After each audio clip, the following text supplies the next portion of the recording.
안녕하세요. 가족 이야기 채널에 오신 것을 환영합니다.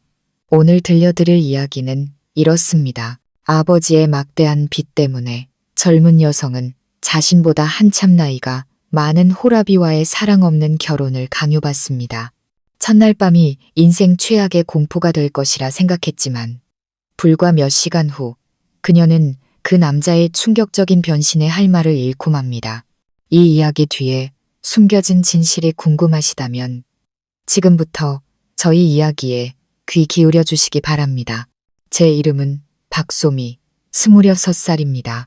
작은 도시의 자재상에서 계산원으로 일하고 있죠. 제 삶은 늘 평범했습니다. 부유하진 않았지만 아버지의 빚을 갚기 위해 팔려가듯 결혼하게 될 거라고는 상상도 못했습니다. 그런데 어느 날 오후 모든 것이 한순간에 무너져 내렸습니다. 그날은 하늘이 잔뜩 흐렸고 거센 바람에 흙먼지가 날려 뺨을 때렸습니다. 제가 막 마감 정산을 하려던 참에 이웃 아주머니에게서 전화가 걸려왔습니다. 소미야, 어서 기러기로 나와봐. 아버지가 길에서 쓰러지셨어.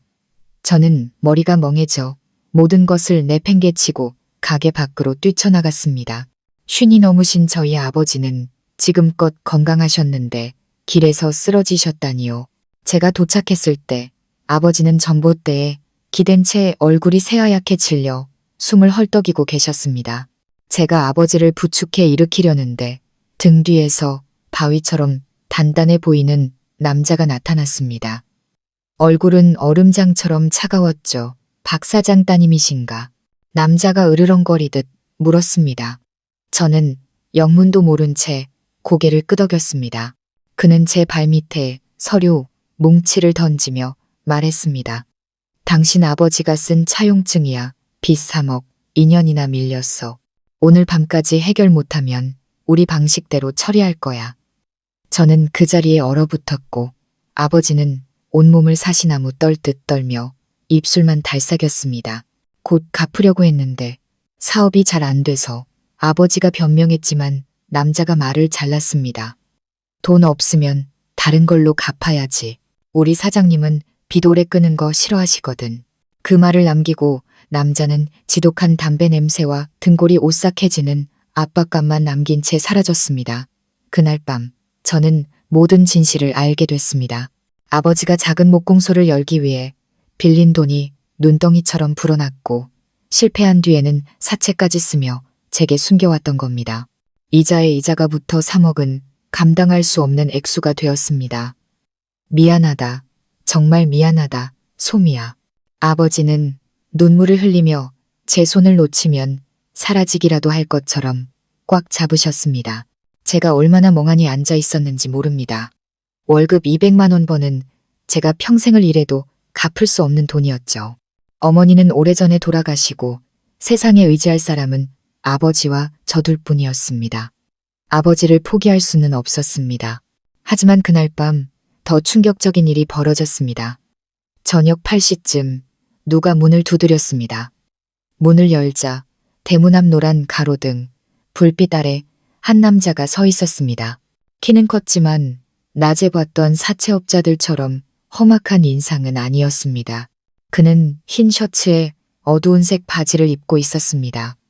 희끗희끗한 머리카락의 햇볕에 그을린 얼굴이었지만 눈빛은 아주 차분했습니다. 저는 강민준입니다. 그는 마치 오랫동안 저를 기다린 사람처럼 조용히 말했습니다.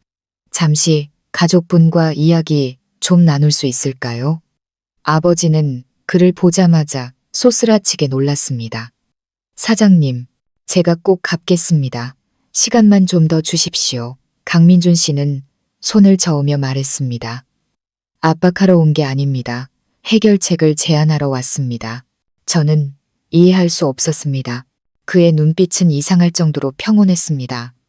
어려운 사람을 궁지로 몰아넣는 사람처럼 보이지 않았죠. 그는 집 안으로 들어와 좁은 거실을 둘러본 뒤 또박또박 말했습니다. 박 사장님께서 3억을 갚을 능력이 없다는 걸 압니다. 그리고 따님인 소미 양이 유일한 가족이라는 것도요. 저는 저도 모르게 주먹을 꽉 쥐었습니다. 최악의 상황이 다가오고 있다는 예감이 들었죠. 그는 말을 이었습니다. 저는 4년 전 아내와 사별했고 8살짜리 아들이 하나 있습니다.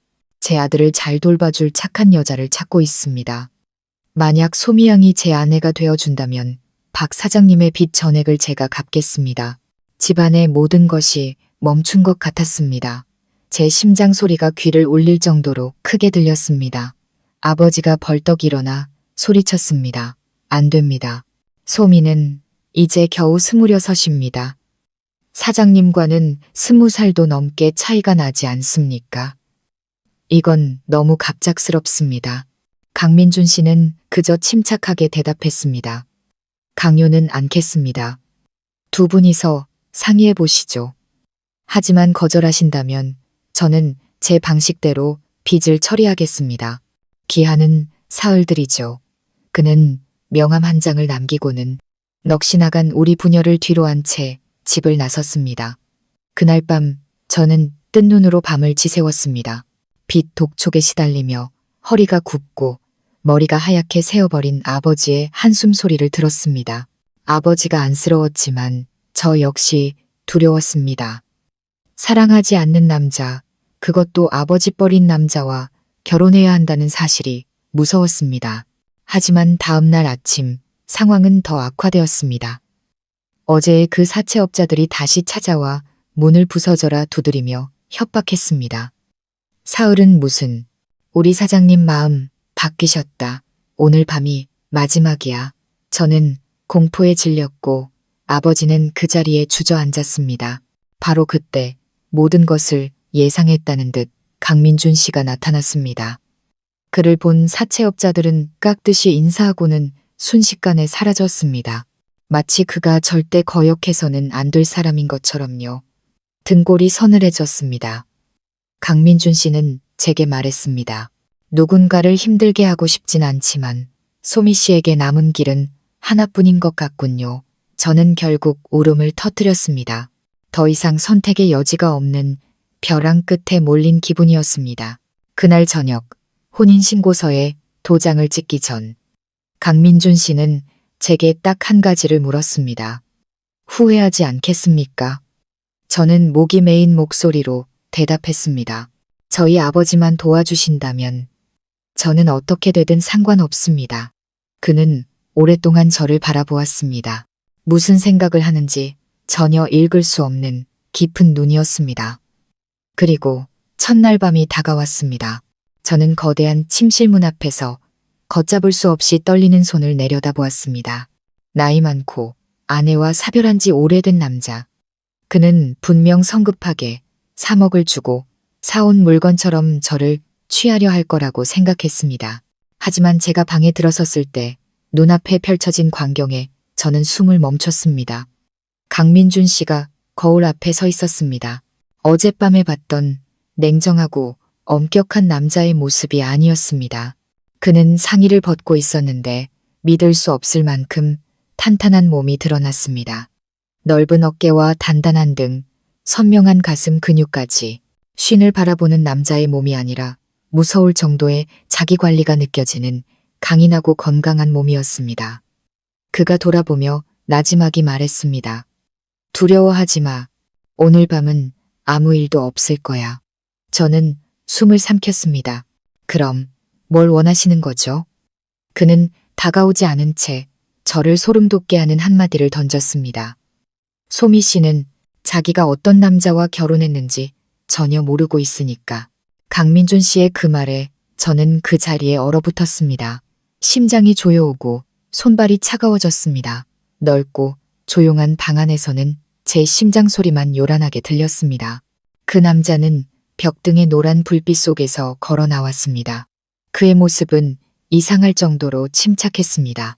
여자를 돈으로 산 남자의 탐욕스러운 눈빛도 상대를 제압하려는 포식자의 눈빛도 아니었습니다. 강민준 씨는 얇은 가운을 걸치고 침대 끝에 앉았습니다. 저는 그와 3미터쯤 떨어진 곳에 서 있었죠. 보이지 않는 벽이 우리 사이에 있는 것 같았습니다. 그가 천천히 한 글자 한 글자 힘주어 말했습니다. 소미 씨, 나는 당신을 산 게 아니오. 빚을 갚기 위한 물건으로 생각하지도 않아. 그의 목소리는 높지 않았지만 감히 끼어들 수 없는 위엄이 있었습니다. 내가 원하는 건 내 아들을 위한 제대로 된 가정, 그것뿐이요. 저는 떨리는 제 손을 내려다 보았습니다.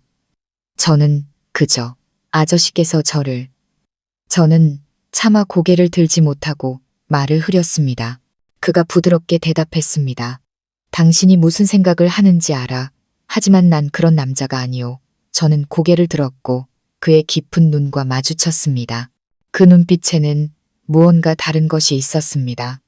차갑지도 사악하지도 저를 얻었다는 만족감도 아니었습니다. 오히려 경계심에 가까웠습니다. 맞아요. 그 역시 저를 경계하고 있었습니다. 왜 저를 선택하셨나요? 제가 간신히 물었습니다. 강민준 씨는 바로 대답하지 않았습니다. 그는 등 뒤로 팔짱을 끼고 천장을 잠시 바라보다가 천천히 입을 열었습니다. 내가 당신 가족을 3개월 넘게 지켜봤으니까 심장이 멎는 것 같았습니다. 왜 저희를 지켜보셨죠? 내 주변의 대부분 사람들과 당신이 다르다는 확신이 필요했소. 그의 목소리가 조금 날카로워졌습니다. 세상 사람들은 때로 아주 잔인해. 내 아들이 더 이상 상처받게 할 사람을 집에 들이고 싶지 않았소. 저는 숨을 죽였습니다. 분위기가 무거워졌습니다. 잔인하다니요? 제가 조심스럽게 물었습니다. 그래. 그가 대답하며 눈빛이 어두워졌습니다. 내 아내는 당신이 생각하는 그런 사람이 아니었어. 아무에게도 한 적 없는 이야기지만 오늘 당신에게는 말해주지. 내가 왜 호라비가 되었는지. 저는 마른 침을 삼켰습니다. 강민준 씨는 저를 똑바로 바라보며 말했습니다. 날카롭지만 차분한 눈빛으로요. 내 아내는 자기 방에서 죽었소. 몸에는 상처 하나 없었지. 하지만 그녀는 내가 너무 늦게 알아차린 비밀을 숨기고 있었어. 저는 속이 울렁거렸습니다. 아내는 중독자였어. 사람들이 생각하는 그런 게 아니라 다른 사람을 통제하는 감각에 중독되어 있었지. 아들까지도 포함해서 모든 게 자기 뜻대로 되어야 했어. 아들이 얼마나 버티는지 보겠다며 3시간 동안 울게 내버려 둔 적도 있었소. 내가 그걸 발견했을 땐 이미 상황이 너무 심각했지. 결혼 생활은 파탄났고 그녀는 스스로 방에 갇혀 생을 마감하는 길을 택했소. 그는 담담하게 말했지만 저는 순간 그의 목소리에 담긴 슬픔을 느낄 수 있었습니다. 약한 남자의 슬픔이 아니라 한 번 지독한 고통을 겪고 마음의 문을 완전히 닫아버린 사람의 것이었죠. 저도 모르게 물었습니다. 아드님은 괜찮나요? 아이 이름은 준우, 8살이요. 순하고 겁이 많지. 누가 큰 소리만 내도 무서워해. 그래서 아이를 진심으로 사랑해줄 엄마가 필요했소. 저는 고개를 숙였습니다. 마음속의 연민과 함께 제가 원치 않았던 책임감이 피어나는 것을 느꼈습니다. 강민준 씨가 일어나 제게 다가왔지만 제가 놀라지 않을 만큼의 거리를 두고 멈춰 섰습니다. 오늘 밤은 그냥 자도록 해. 난 옆방으로 가겠소. 저는 너무 놀라 아무 말도 할 수 없었습니다. 그는 아주 희미하게 눈가에 스치듯 미소를 지었습니다. 나는 누구의 인생에도 억지로 끼어들고 싶지 않소. 당신이 아버지를 구하기 위해 결혼에 동의한 거 이해해. 하지만 오늘부터 당신은 내 아내고 나는 당신을 존중할 거요. 그 후에 마음을 열지는 당신에게 달렸소. 저는 끔찍한 첫날 밤을 각오했지만 이 남자는 제 생각과 완전히 달랐습니다. 그는 옷장으로 다가가 얇은 담요를 꺼내 문 옆 의자에 놓았습니다. 나는 의자에서 자겠소. 원한다면 문을 잠가도 좋아. 저는 그를 바라보았습니다. 사채업자들도 두려워하는 권위 있는 남자, 강인하고 위압적인 몸을 가진 남자가 낡은 나무 의자에 조용히 앉아 마치 제가 편히 잠들 수 있도록 보초를 서는 사람처럼 보였습니다. 방 안은 정적에 휩싸였고 창문 틈으로 들어오는 밤바람이 차가웠습니다. 저는 서 있었고 그는 눈을 감았지만 잠든 것 같지는 않았습니다. 그의 어깨는 여전히 긴장되어 있었습니다. 저는 문득 물었습니다. 제가 미우신가요? 사랑이 아니라 거래 때문에 결혼했으니까요. 강민준 씨가 눈을 뜨고 저를 오랫동안 바라봤습니다. 아니, 나는 단지 자신이 가진 것을 소중히 여기지 않는 사람들을 미워할 뿐이요. 저는 주먹을 꽉 쥐었습니다. 그럼 저는 소중한가요? 그가 작게 고개를 끄덕였습니다. 아버지를 구하기 위해 당신이 보여준 용기를 존중하니까. 아버지를 위해 나서는 여자는 누구든 믿을 가치가 있어. 그의 말이 가슴을 따뜻하게 했지만 동시에 더 무겁게 짓눌렀습니다. 저는 그에게 빚을 졌지만 사랑하지는 않았습니다. 감정은 처음부터 잘못된 자리에 놓여 있었습니다. 자정이 거의 다 되어서야 저는 조심스럽게 침대에 누웠습니다. 그는 여전히 의자에 등을 꼿꼿이 세우고 앉아 창밖을 보며 깊은 생각에 잠겨 있었습니다. 1시간이 넘도록 잠들 수 없었습니다. 결국 저는 속삭였습니다.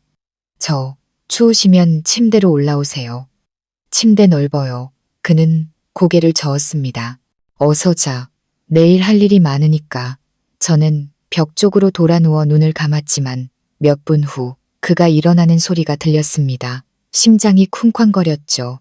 침대로 오는 줄 알았지만 아니었습니다. 그는 발코니로 나가 조용히 문을 열고 뜰을 내려다보며 서 있었습니다. 희끗희끗한 머리카락이 밤바람에 부드럽게 흩날렸습니다. 저는 몸을 일으켜 그의 뒷모습을 바라보았습니다. 이 남자에게는 깊은 상처와 비밀, 그리고 결코 쉽지 않았을 삶이 있다는 것을 알았습니다. 그리고 제가 몰랐던 사실은 그 순간부터 제 인생 또한 상상할 수 없는 방식으로 변하기 시작했다는 것입니다. 다음 날 아침, 커튼 틈으로 들어온 햇살에 눈을 떴습니다. 처음 든 생각은 낯선 침대, 낯선 이불 냄새였습니다. 그러고 나서야 제가 강민준 씨의 아내가 되었다는 사실을 떠올렸죠. 제가 몸을 일으켰을 때 어젯밤 그가 앉아있던 의자는 비어 있었습니다. 발코니 문이 살짝 열려 있었고 차가운 아침 공기가 스며들었습니다. 침대에서 내려와 주위를 둘러보았지만 그는 방에 없었습니다. 한편으로는 안도했지만 다른 한편으로는 알 수 없는 허전함을 느꼈습니다. 밖으로 나가자 넓고 고급스럽지만 과시하지 않는 집이 나타났습니다. 낡은 나무 냄새가 은은하게 풍겼죠. 거실로 내려가자 강민준 씨가 한 남자아이에게 글자를 가르치고 있었습니다. 아이는 마르고 피부가 하였으며 눈은 컸지만 겁에 질려 있었습니다. 제가 계단을 내려오는 소리만 듣고도 아이는 움찔했습니다. 그 아이가 바로 그의 아들 준우였습니다. 강민준 씨가 고개를 들었습니다. 소미 씨, 일어났군. 이리 와요. 소개하지. 저는 어떻게 행동해야 할지 몰라 잠시 멈칫했습니다. 새엄마라니 제가 그런 입장이 될 거라고는 상상도 못했습니다.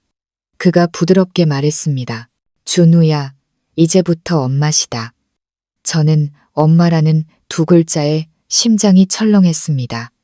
아직 준비가 되지 않았는데 준우 역시 마찬가지였습니다. 아이는 고개를 푹 숙인 채 연필을 쥔 두 손에 힘을 주었습니다. 마치 고개를 들면 벌이라도 받을 것처럼 침묵했죠. 저는 조심스럽게 다가가려 애쓰며 말했습니다. 안녕. 준우는 대답 대신 작게 고개를 끄덕였습니다. 제 눈을 피하는 아이의 눈빛은 마치 상처 입은 작은 새가 누구의 손길도 두려워하는 것 같았습니다. 제가 아이 맞은편에 앉았습니다. 그 순간 저는 어젯밤 강민준 씨가 했던 말을 이해했습니다. 아이는 큰 소리를 무서워한다고 했었죠. 발소리만으로도 놀라는 아이는 도대체 어떤 일을 겪었던 걸까요? 강민준 씨가 제게 물 한 잔을 따라주며 말했습니다. 조금 있다가 집 구경시켜주지. 오늘 저녁에 손님이 올 거야. 손님이요? 내 고모님이셔. 아주 꼼꼼한 분이지만 나쁜 분은 아니니 걱정 마. 저는 고개를 끄덕였지만 마음은 불안했습니다. 시댁 식구는 언제나 예측하기 어려운 법이니까요. 오전은 세 사람 사이의 어색한 침묵 속에서 흘러갔습니다. 제가 준우에게 몇 번 말을 걸어봤지만 돌아오는 것은 작은 끄덕임과 겁먹은 눈빛뿐이었습니다.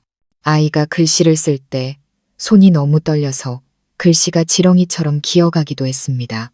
마치 매 순간 숨을 참고 사는 사람 같았습니다. 점심 무렵 강민준 씨는 마치 중요한 일을 준비하는 사람처럼 집안의 모든 방과 공간을 꼼꼼하게 보여주었습니다. 복도 끝에 있는 한방 앞에서 그는 유독 오래 멈춰 섰습니다. 여긴 죽은 아내의 창고였소. 그는 낯선 목소리로 말했습니다. 들어갈 필요 없어. 오래 방치된 곳이니까. 저는 낡은 실이 매달린 잠긴 문을 보았습니다. 그 방에서는 무언가 아주 무거운 기운이 흘러나왔습니다. 저는 그를 돌아보며 왜 정리하지 않았는지 물으려다 그의 눈빛을 보고 질문을 삼켰습니다. 어떤 고통은 기억하고 싶어서가 아니라 잊을 수 없어서 간직하는 법이니까요. 오후에는 강민준 씨가 준우에게 태권도를 가르쳤습니다. 그제야 저는 그의 멋진 몸이 그냥 만들어진 게 아니라는 걸 알았습니다. 강하고 절도 있는 동작. 아이는 그의 앞에서 손을 떨면서도 필사적으로 따라했습니다. 준우야, 허리 펴. 그의 목소리는 부드러웠지만 위험이 있었습니다. 아이가 너무 놀라 움찔하는 모습에 제 마음이 아팠습니다. 제가 다가가 긴장을 풀어주려 하자 강민준 씨는 고개를 저었습니다. 스스로 익숙해지게도 준우는 더 강해져야 해, 소미 씨. 저는 이해했지만 여전히 아이가 안쓰러웠습니다. 그날 저녁 고모님이 오셨습니다. 집에 들어서자마자 그녀는 제 머리부터 발끝까지 훑어보았습니다. 마른 몸매, 얇은 입술, 모든 것을 꿰뚫어 보는 듯한 눈빛이었습니다. 얘가 민준이, 내 새 부인이니? 그녀는 의심을 숨기지 않는 목소리로 물었습니다. 제가 공손히 인사하자 그녀는 비웃듯 웃었습니다. 민준아, 너 너무 서두르는 거 아니니? 전 부인 죽은 지 몇 년 됐다고 이런 애를 데려와. 어려 보여서 집안일이나 제대로 하겠어. 마치 찬물을 뒤집어 쓴 기분이었습니다. 하지만 강민준 씨는 저 혼자 당하게 두지 않았습니다. 고모, 제 일입니다. 소미 씨는 착한 사람이에요. 믿을 수 있습니다. 고모님은 눈썹을 치켜뜨며 저를 쏘아붙였습니다. 아버지 빚 때문에 너랑 결혼했다며? 그런 골칫덩이를 들여서 어쩌려고 그래. 저는 그 자리에서 얼어붙었습니다. 아마 모든 것을 알고 계셨나 봅니다. 강민준 씨가 즉시 대답했습니다. 제 결정입니다. 그녀는 콧방귀를 뀌었지만 더는 말하지 않았습니다.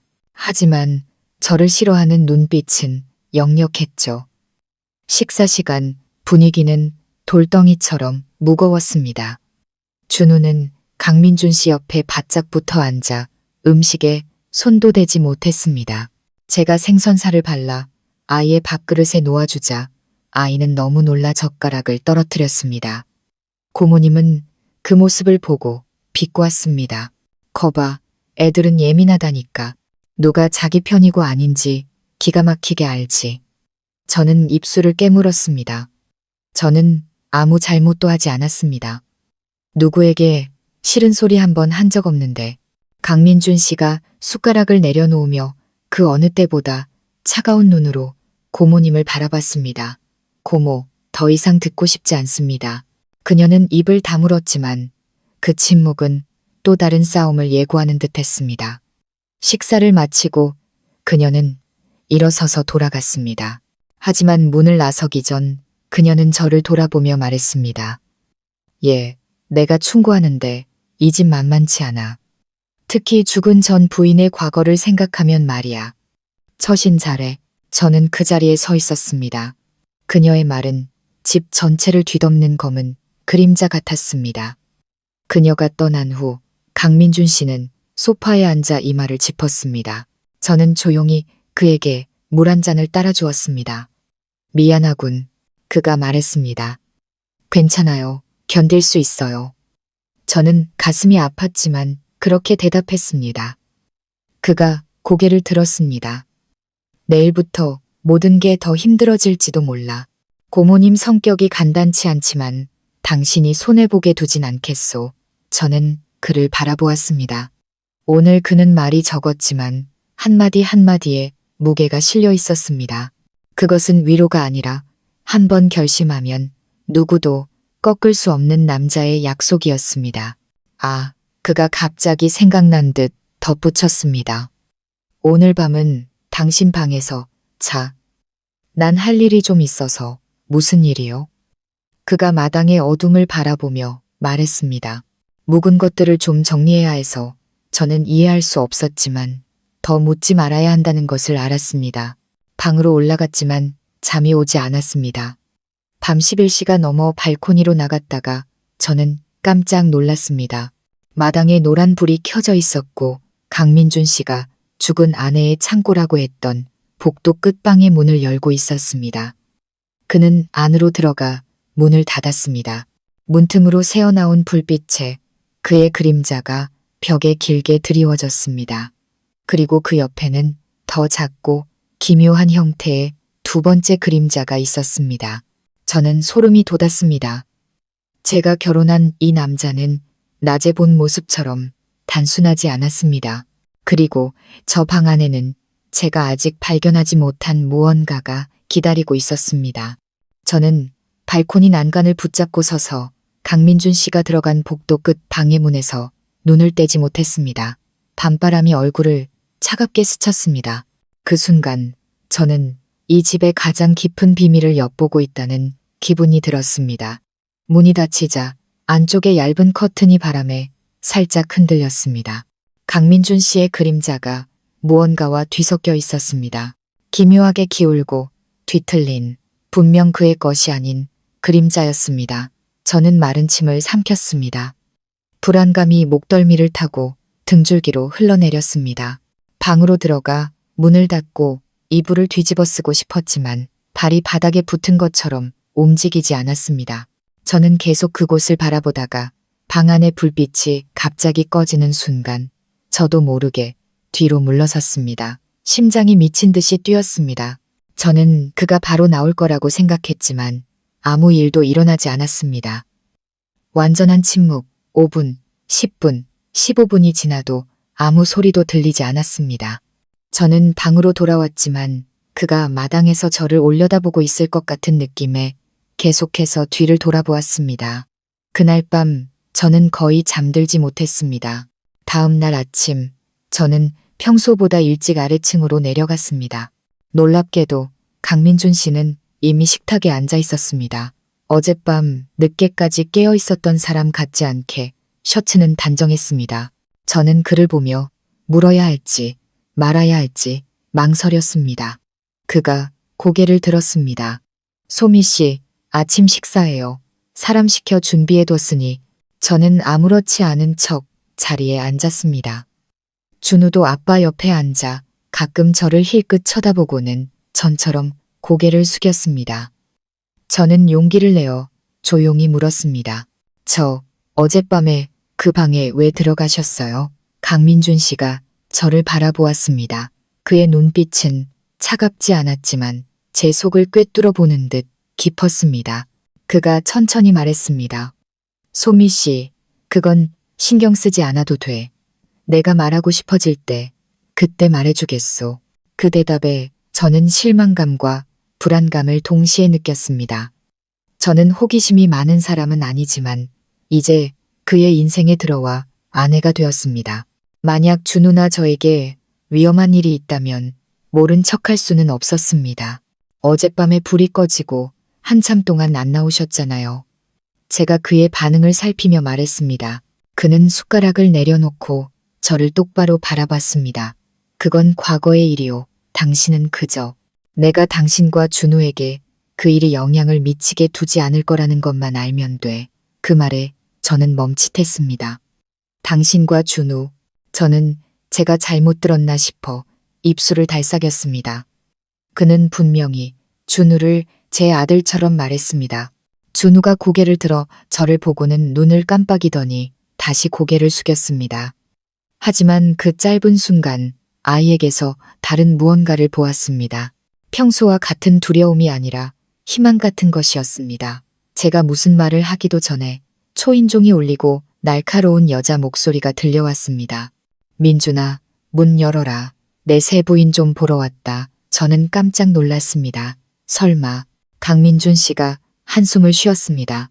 또 고모님이시군.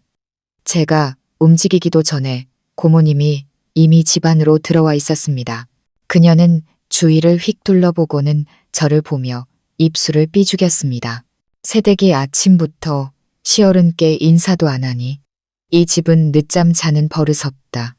제가 공손히 말했습니다. 죄송합니다. 고모님, 막 내려왔어요.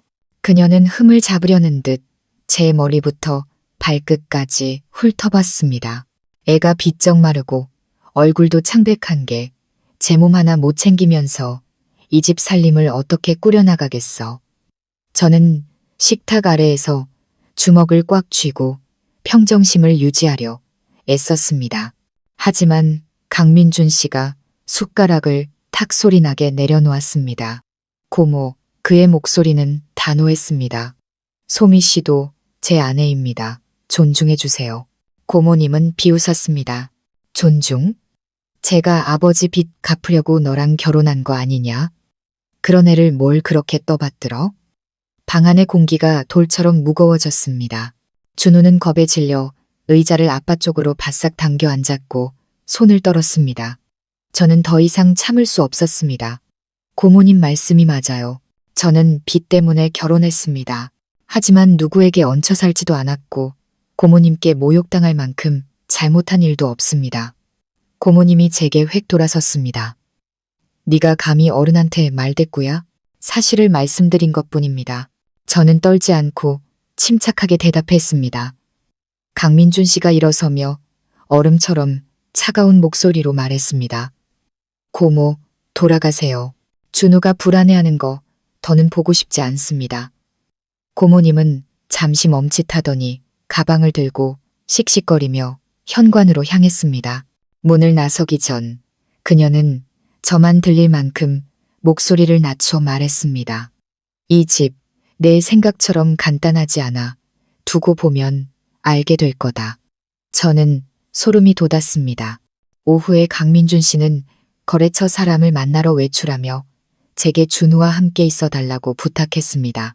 저는 아이와 가까워질 수 있을지 걱정했지만 놀랍게도 그가 떠나자 준우가 제게 슬며시 다가왔습니다.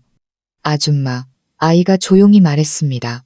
저는 아이와 눈높이를 맞추고 앉았습니다. 괜찮으면 엄마라고 불러도 돼, 준우야. 준우는 고개를 끄덕이더니 망설이며 말했습니다. 어젯밤에 잠 못 잤어요? 저는 눈을 동그랗게 떴습니다. 어떻게 알았어? 준우는 제 방 바로 아래에 있는 자기 방천장을 가리켰습니다. 아줌마가 밤새 뒤척이는 소리가 들렸어요. 저는 가볍게 웃으며 아이의 머리를 쓰다듬었습니다. 잠자리가 바뀌어서 조금 설쳤나 봐. 준우는 잠시 침묵하더니 저를 울컥하게 하는 말을 했습니다. 아빠, 무서워하지 마세요. 아빠는 좋은 사람이에요. 엄마를 해치지 않을 거예요. 저는 아이의 눈을 똑바로 바라보았습니다. 그 말은 준우는 아빠를 무서워한 적이 있다는 뜻이니? 준우는 세차게 고개를 저었습니다. 아니요, 전 아빠를 무서워한 적 없어요. 옛날 엄마가 무서웠어요. 저는 그 자리에 굳었습니다. 준우는 깊은 숨을 들이쉬며 떨리는 목소리로 말했습니다. 아빠가 말하지 말라고 했는데 엄마가 아빠를 오해하면 안 되니까요. 저는 몸을 숙여 아이의 손을 부드럽게 잡았습니다. 말해봐. 아무도 널 다치게 못하게 할게. 준우는 눈을 들어 저를 보았습니다. 8살 아이의 것이라고는 믿기 힘든 깊은 상처가 담긴 눈이었습니다. 옛날 엄마는 저를 어두운 방에 가뒀어요. 아빠가 퇴근하고 와서 제가 우는 걸 보면 엄마는 제가 말썽을 부렸다고 했어요. 아빠는 그걸 믿었죠. 엄마가 죽고 나서야 아빠가 상자 하나를 발견했어요. 저는 마른 침을 삼켰습니다. 무슨 상자? 준우는 잊고 싶은 기억을 떠올리듯 한 글자 한 글자 말했습니다. 아주 작은 카메라들이 가득 들어있는 상자였어요. 등골이 서늘해졌습니다. 옛날 엄마는 저를 촬영했어요. 매일매일. 저는 입을 다물지 못했습니다. 공기가 얼어붙는 것 같았습니다. 준우는 입술을 깨물었고 작은 손은 제 손을 꽉 쥐었습니다. 아빠가 그 상자를 열어보고 울었어요. 저는 다리에 힘이 풀렸습니다. 친엄마가 아들을 카메라로 감시하다니. 이건 병이 아니라 비뚤어진 집착이었습니다. 저는 모든 것을 깨달았습니다. 복도 끝 방. 꺼진 불빛. 두 개의 그림자. 강민준 씨는 추억을 정리한 게 아니었습니다. 그는 세상에서 가장 두려운 과거와 마주하고 있었던 겁니다. 바로 그때 현관문에서 쾅하는 소리가 났습니다. 준우는 깜짝 놀랐고 저도 돌아보았습니다. 누군가 노크도 없이 거칠게 문을 열고 들어왔습니다. 낮고 거친 남자 목소리가 울려 퍼졌습니다. 강민준 어딨어? 내 목 받으러 왔다. 저는 그 자리에 굳었습니다. 준우는 새파랗게 질려 제 등 뒤에서 부들부들 떨었습니다. 제 인생의 진짜 폭풍이 이제 막 시작되었음을 직감했습니다. 문이 벽에 세게 부딪히는 소리에 집 전체가 울리는 듯 했습니다. 저는 깜짝 놀랐고 준우는 겁에 질린 작은 고양이처럼 제 등 뒤로 숨었습니다. 낯선 남자는 위협적인 걸음으로 들어섰습니다. 구겨진 셔츠의 단추를 풀어헤쳐 목에는 푸른 문신이 보였습니다. 제가 정신을 차리기도 전에 그의 눈은 저를 훑고 지나가 떨고 있는 아이에게 멈췄습니다. 저 꼬마 아직도 여기 있네? 그가 으르렁거렸습니다. 저는 본능적으로 준우 앞을 가로막았습니다. 진짜 엄마처럼요. 누구신데 남의 집에 함부로 들어오시는 거죠. 그는 헤헤하고 기분 나쁘게 웃었습니다. 이것 봐라. 민준이 새 부인이라더니 제법인데. 난 태식이야. 죽은 내 남편 전 부인의 동생이지. 내가 들어오고 싶으면 들어오는 거야. 이 집엔 우리 누나 목도 있거든. 알겠어? 준우는 제 옷자락을 붙잡고 부들부들 떨었습니다. 저는 아이의 어깨를 감싸고 태식을 쏘아보았습니다. 이 집안일은 당신과 상관없으니 나가주세요. 태식은 제게 다가와 얼굴을 바싹 들이밀었습니다. 이것 봐. 제법 예쁘장한데? 들어온 지 얼마나 됐다고 이렇게 기세등등해. 네가 뭘 안다고 큰 소리야. 그가 저를 밀치려고 손을 뻗었습니다. 제가 피하기도 전에 다른 손이 제 등 뒤에서 나타나 그의 팔을 붙잡아 뒤로 꺾었습니다. 태식이 비명을 질렀습니다. 악, 민준이 형, 놔. 돌아보니 어느새 강민준 씨가 그곳에 서 있었습니다. 그의 눈빛은 평소의 침착함이 아니라 칼날처럼 날카로웠습니다. 그는 태식의 손목을 강하게 쥐었고 태식의 얼굴은 하얗게 질렸습니다. 내가 이 근처에 얼씬도 하지 말라고 했을 텐데. 그의 목소리는 낮았지만 얼음처럼 차가웠습니다. 태식은 이를 갈았습니다. 누나는 죽고 형이 다 차지했잖아. 난 내 몫을 찾으러 온 것뿐이야. 저 새 부인 좀 봐. 아무것도 모르지. 내가 다 말해줄까? 그의 말이 끝나기도 전에 강민준 씨는 그의 팔을 거칠게 뿌리치며 바닥으로 내동댕이 쳤습니다. 닥쳐. 그가 한 글자 한 글자 힘주어 말했습니다. 저는 그런 강민준 씨의 모습을 처음 봤습니다. 늘 침착하고 조용하던 남자가 완전히 다른 사람처럼 변해 있었습니다. 태식은 바닥에서 기어 일어나며 헐떡였습니다. 형이 뭐 깨끗한 줄 알아? 모두가 형을 무서워할 것 같아. 우리 누나가 죽은 건 형 때문이야. 그 말은 날카로운 칼처럼 공기를 갈랐습니다. 저는 숨을 멈췄습니다. 준우는 제 다리를 붙잡고 울음을 터뜨렸습니다. 강민준 씨는 아무 반응 없이 서 있었습니다. 화내지도 반박하지도 않았습니다. 무서울 정도로 침묵했죠. 태식은 미친 사람처럼 웃었습니다. 거봐, 아무 말 못하잖아. 자기도 잘못한 걸 아는 거지. 어디 새 부인한테 말해봐. 네, 전 부인이 어떻게 죽었는지. 저는 강민준 씨를 돌아보았습니다. 그의 표정은 변함없었지만 눈은 깊은 호수처럼 고요했습니다. 한참 후에야 그가 태식을 바라보며 말했습니다. 돈이 필요한 거겠지? 주겠다. 하지만 이번이 마지막이다. 다시는 이 근처에 나타나지 마. 더는 참지 않겠다. 태식이 달려들었습니다. 얼마나 줄 건데?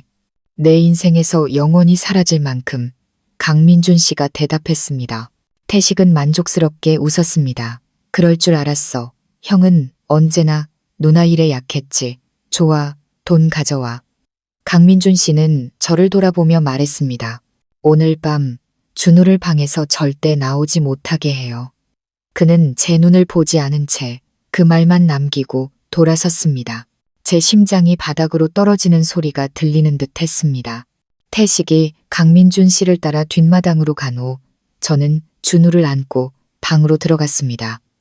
아이는 여전히 흐느끼고 있었습니다. 저는 아이를 품에 안고 등을 토닥였습니다. 준우야, 무서워하지 마. 엄마가 있잖아. 아이는 저를 꽉 껴안고 작은 목소리로 말했습니다. 태식 삼촌은 무서워요. 옛날 엄마는. 삼촌이 올 때마다 화를 냈어요. 저는 아이의 어깨를 더 꽉 감쌌습니다. 괜찮아. 엄마가 지켜줄게. 준우는 한참 동안 제 어깨에 얼굴을 묻고 있다가 물었습니다. 엄마, 나쁜 사람이었어요? 저는 할 말을 잃었습니다. 어떻게 대답해야 할까요? 저는 그저 아이의 친엄마가 끔찍한 일을 저질렀다는 것만 알 뿐이었습니다. 그리고 강민준 씨, 그가 어떤 사람인지, 어떤 일을 겪었는지 아직 다 알지 못했습니다. 준우야, 제가 부드럽게 말했습니다. 아빠는 널 정말 많이 사랑해. 그건 진심이야. 아이는 고개를 끄덕였지만 여전히 떨고 있었습니다.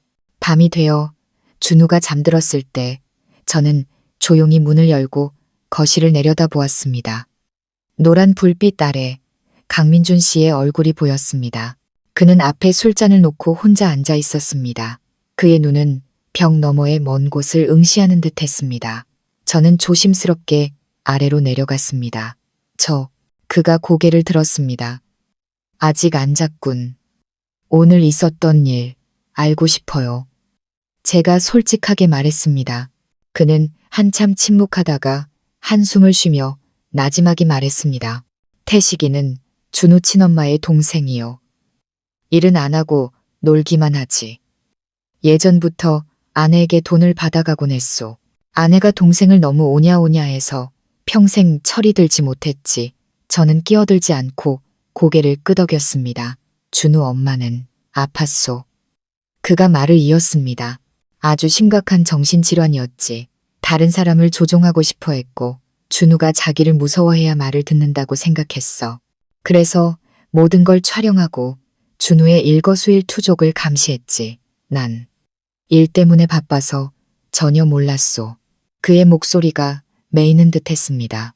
준우가 갇혀있는 걸 몇 번 봤지만 아내는 준우가 말을 안 들어서 그런 거라고 했소.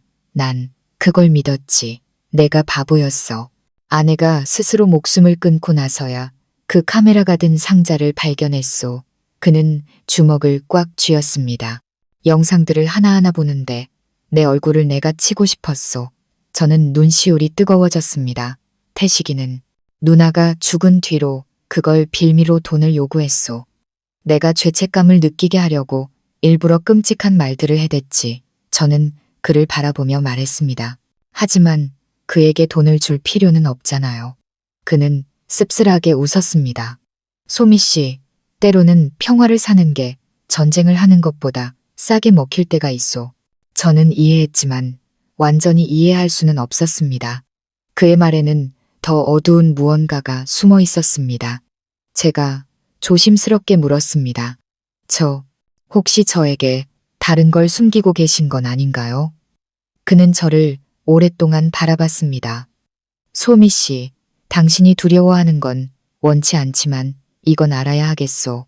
심장이 쿵쾅거렸습니다. 내 전 아내의 죽음. 사람들이 생각하는 것처럼 단순하지 않아 저는 그 자리에 굳었습니다. 그게 무슨... 강민준 씨는 한 글자 한 글자 신중하게 말했습니다. 그 죽음은 사고도 아니었고 자연사도 아니었소. 등골이 서늘해졌지만 그의 말은 끝나지 않았습니다. 그의 눈이 저를 꿰뚫는 듯 했습니다.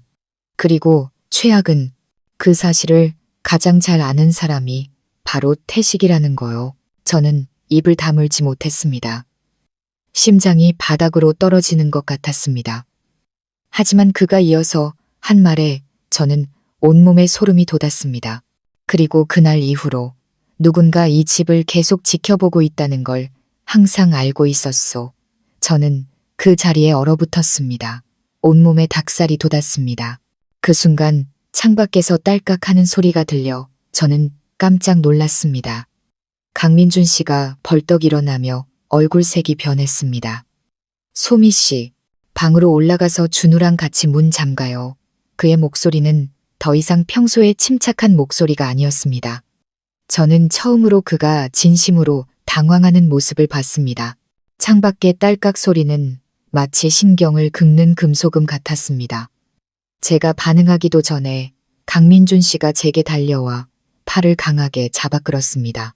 소미 씨, 빨리 방으로. 저는 정신없이 위층으로 뛰어 올라갔습니다. 발바닥이 타는 듯 했죠. 준우의 방문을 열고 뛰어 들어가자 아이는 잠에서 깨어나 제 껍에 질린 모습을 보고 얼굴이 새하얘졌습니다. 엄마, 무슨 일이에요? 저는 아이를 품에 안고 바람처럼 떨리는 목소리로 속삭였습니다. 괜찮아, 엄마 여기 있어. 조용히 엄마 옆에 있어. 아래층에서 강민준 씨의 발소리가 일부러 들으라는 듯 무겁게 울렸습니다. 준우의 방창문은 살짝 열려 있었습니다. 저는 조심스럽게 다가가 커튼을 쳤습니다. 차가운 바람이 틈새로 스며들었죠. 뜰을 내려다보자 대문 박노란 가로등이 깜빡였습니다. 아무도 없었습니다. 하지만 제 등골을 가장 오싹하게 만든 것은 굳게 닫혀 있어야 할 철문이 살짝 열려 있다는 사실이었습니다. 저는 떨었습니다. 그 사람은 문을 부수지 않았습니다. 열쇠를 가지고 있었던 겁니다. 준우가 제 옷을 붙잡고 속삭였습니다. 엄마, 혹시 태식 삼촌이에요? 저는 고개를 저으며 평정심을 유지하려 애썼습니다. 아니야. 발소리가 훨씬 가벼워. 준우는 부들부들 떨었습니다. 저는 아이를 가슴에 꽉 안고 머리까지 감쌌습니다. 강민준 씨의 목소리가 위로 울려 퍼졌습니다. 소미 씨, 문 잠갔소? 네, 그가 대답했습니다. 내가 말하기 전까지 절대 열지 마시오. 제가 무슨 일이냐고 물으려는데 아래층에서 쾅 하는 소리가 났습니다. 의자가 넘어지고 창문이 쿵 하고 열리는 소리가 들렸습니다. 저는 온몸이 마비되는 것 같았습니다. 강민준 씨가 소리쳤습니다. 나와, 숨지 말고. 저는 준우를 꽉 껴안았습니다. 우리 둘 다 떨고 있었습니다. 그리고 아주 빠른 발소리가 들렸습니다. 위층으로 오는 게 아니라 집 주변을 빙빙 도는 소리였습니다. 비정상적으로 빠른 속도였죠. 준우는 제 어깨에 얼굴을 묻었습니다. 옛날 엄마가 화났을 때 나던 소리랑 같아요. 저는 준우를 숨이 막힐 정도로 꽉 껴안았습니다. 함부로 추측하면 안 돼. 당황하면 안 돼. 하지만 마당의 발소리는 마치 집안의 사람들을 미치게 하려는 듯 계속해서 집 주위를 맴돌았습니다. 갑자기 모든 것이 멈췄습니다. 발소리보다 더 무서운 정적이 흘렀습니다. 저는 마른 침을 삼키고 귀를 기울였습니다. 똑딱 똑딱 시계 소리만 들릴 뿐이었습니다. 준우가 속삭였습니다. 엄마, 그 사람 우리 방 창문 바로 아래에 있어요. 심장이 멎는 것 같았습니다. 저는 숨을 참고 준우의 머리를 감싸 안고 방의 가장 구석진 곳으로 몸을 숨겼습니다. 뒤쪽 창문은 여전히 희미하게 덜컹거렸습니다. 누군가 창틀에 손을 얹고 있는 것처럼요. 바로 그때 딱 하고 유리가 울리는 소리가 났습니다. 분명히 누군가 유리를 건드린 소리였습니다. 준우는 귀를 막고 거친 숨을 몰아쉬었습니다. 저는 부들부들 떨었고 심장은 터질 듯이 뛰었습니다. 더 이상 창밖을 볼 용기도 커튼을 열 용기도 크게 숨 쉴 용기도 없었습니다. 그때 갑자기 마당에서 강민준 씨의 외침이 들렸습니다. 잡았다. 저는 소스라치게 놀랐습니다. 준우는 제품에서 몸을 웅크렸습니다. 그와 동시에 미친 듯이 도망치는 발소리, 무언가 쿵 하고 넘어지는 소리, 그리고 철책이 거칠게 흔들리는 소리가 들렸습니다. 저는 문으로 달려가 아래층을 내려다보았습니다. 강민준 씨가 마당에서 대문으로 뛰쳐나가는 순간 길거리의 불빛이 그의 얼굴 반쪽을 비췄습니다. 굳은 표정, 긴장감, 그리고 관자놀이를 따라 흐르는 땀방울. 침입자는 이미 담을 넘어 사라진 후였습니다. 5분 후 강민준 씨가 돌아왔습니다. 그가 계단에 발을 디디자마자 저는 문을 열었습니다. 저, 누구예요? 무슨 일이에요? 강민준 씨는 손을 들어 저를 진정시켰습니다. 잠깐만 숨 좀 돌리고 저는 그를 거실 의자로 부축했습니다. 그가 앉았지만 여전히 주먹은 굳게 쥐어져 있었고 어깨는 경직되어 있었습니다. 제가 조용히 물었습니다. 누군지 아세요? 그가 땀을 닦으며 말했습니다. 알지만 잡지는 못했소. 저는 그가 말을 이어가길 기다렸습니다. 그는 계단 위, 제 등 뒤에 수목업에 질린 토끼처럼 떨고 있는 준우를 보았습니다. 그 시선에 강민준 씨의 표정이 조금 부드러워졌습니다. 그는 제게 준우를 데리고 방으로 가라고 했습니다. 저는 한참 동안 아이를 달래 재운 뒤 다시 거실로 내려왔습니다. 강민준 씨는 마치 기나긴 어둠과 싸운 사람처럼 지친 모습으로 앉아 있었습니다. 저는 그의 맞은편에 앉았습니다. 말씀해 주세요. 저 견딜 수 있어요. 그는 저를 오랫동안 바라보았습니다. 그의 눈빛에는 갈등이 있었습니다. 저를 진실로부터 보호하고 싶은 마음과 제가 포기하지 않을 거라는 사실을 아는 마음 사이에서요. 마침내 그가 말했습니다. 소미 씨, 방금 그 사람은 태식이가 아니요. 저는 고개를 끄덕였습니다. 알아요. 발소리가 달랐어요. 그가 깊은 숨을 내쉬었습니다. 그는 예전에 이 집에서 일했던 사람이요. 등골이 서늘해졌습니다. 누구요? 그가 주먹을 쥐며 목이 쉰 목소리로 말했습니다.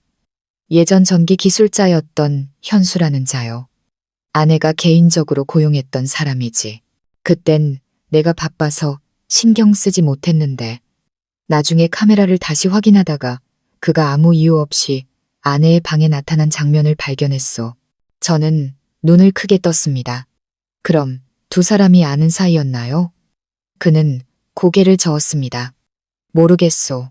하지만 아내가 죽은 직후 그는 흔적도 없이 사라졌소. 아무도 그를 찾지 못했지.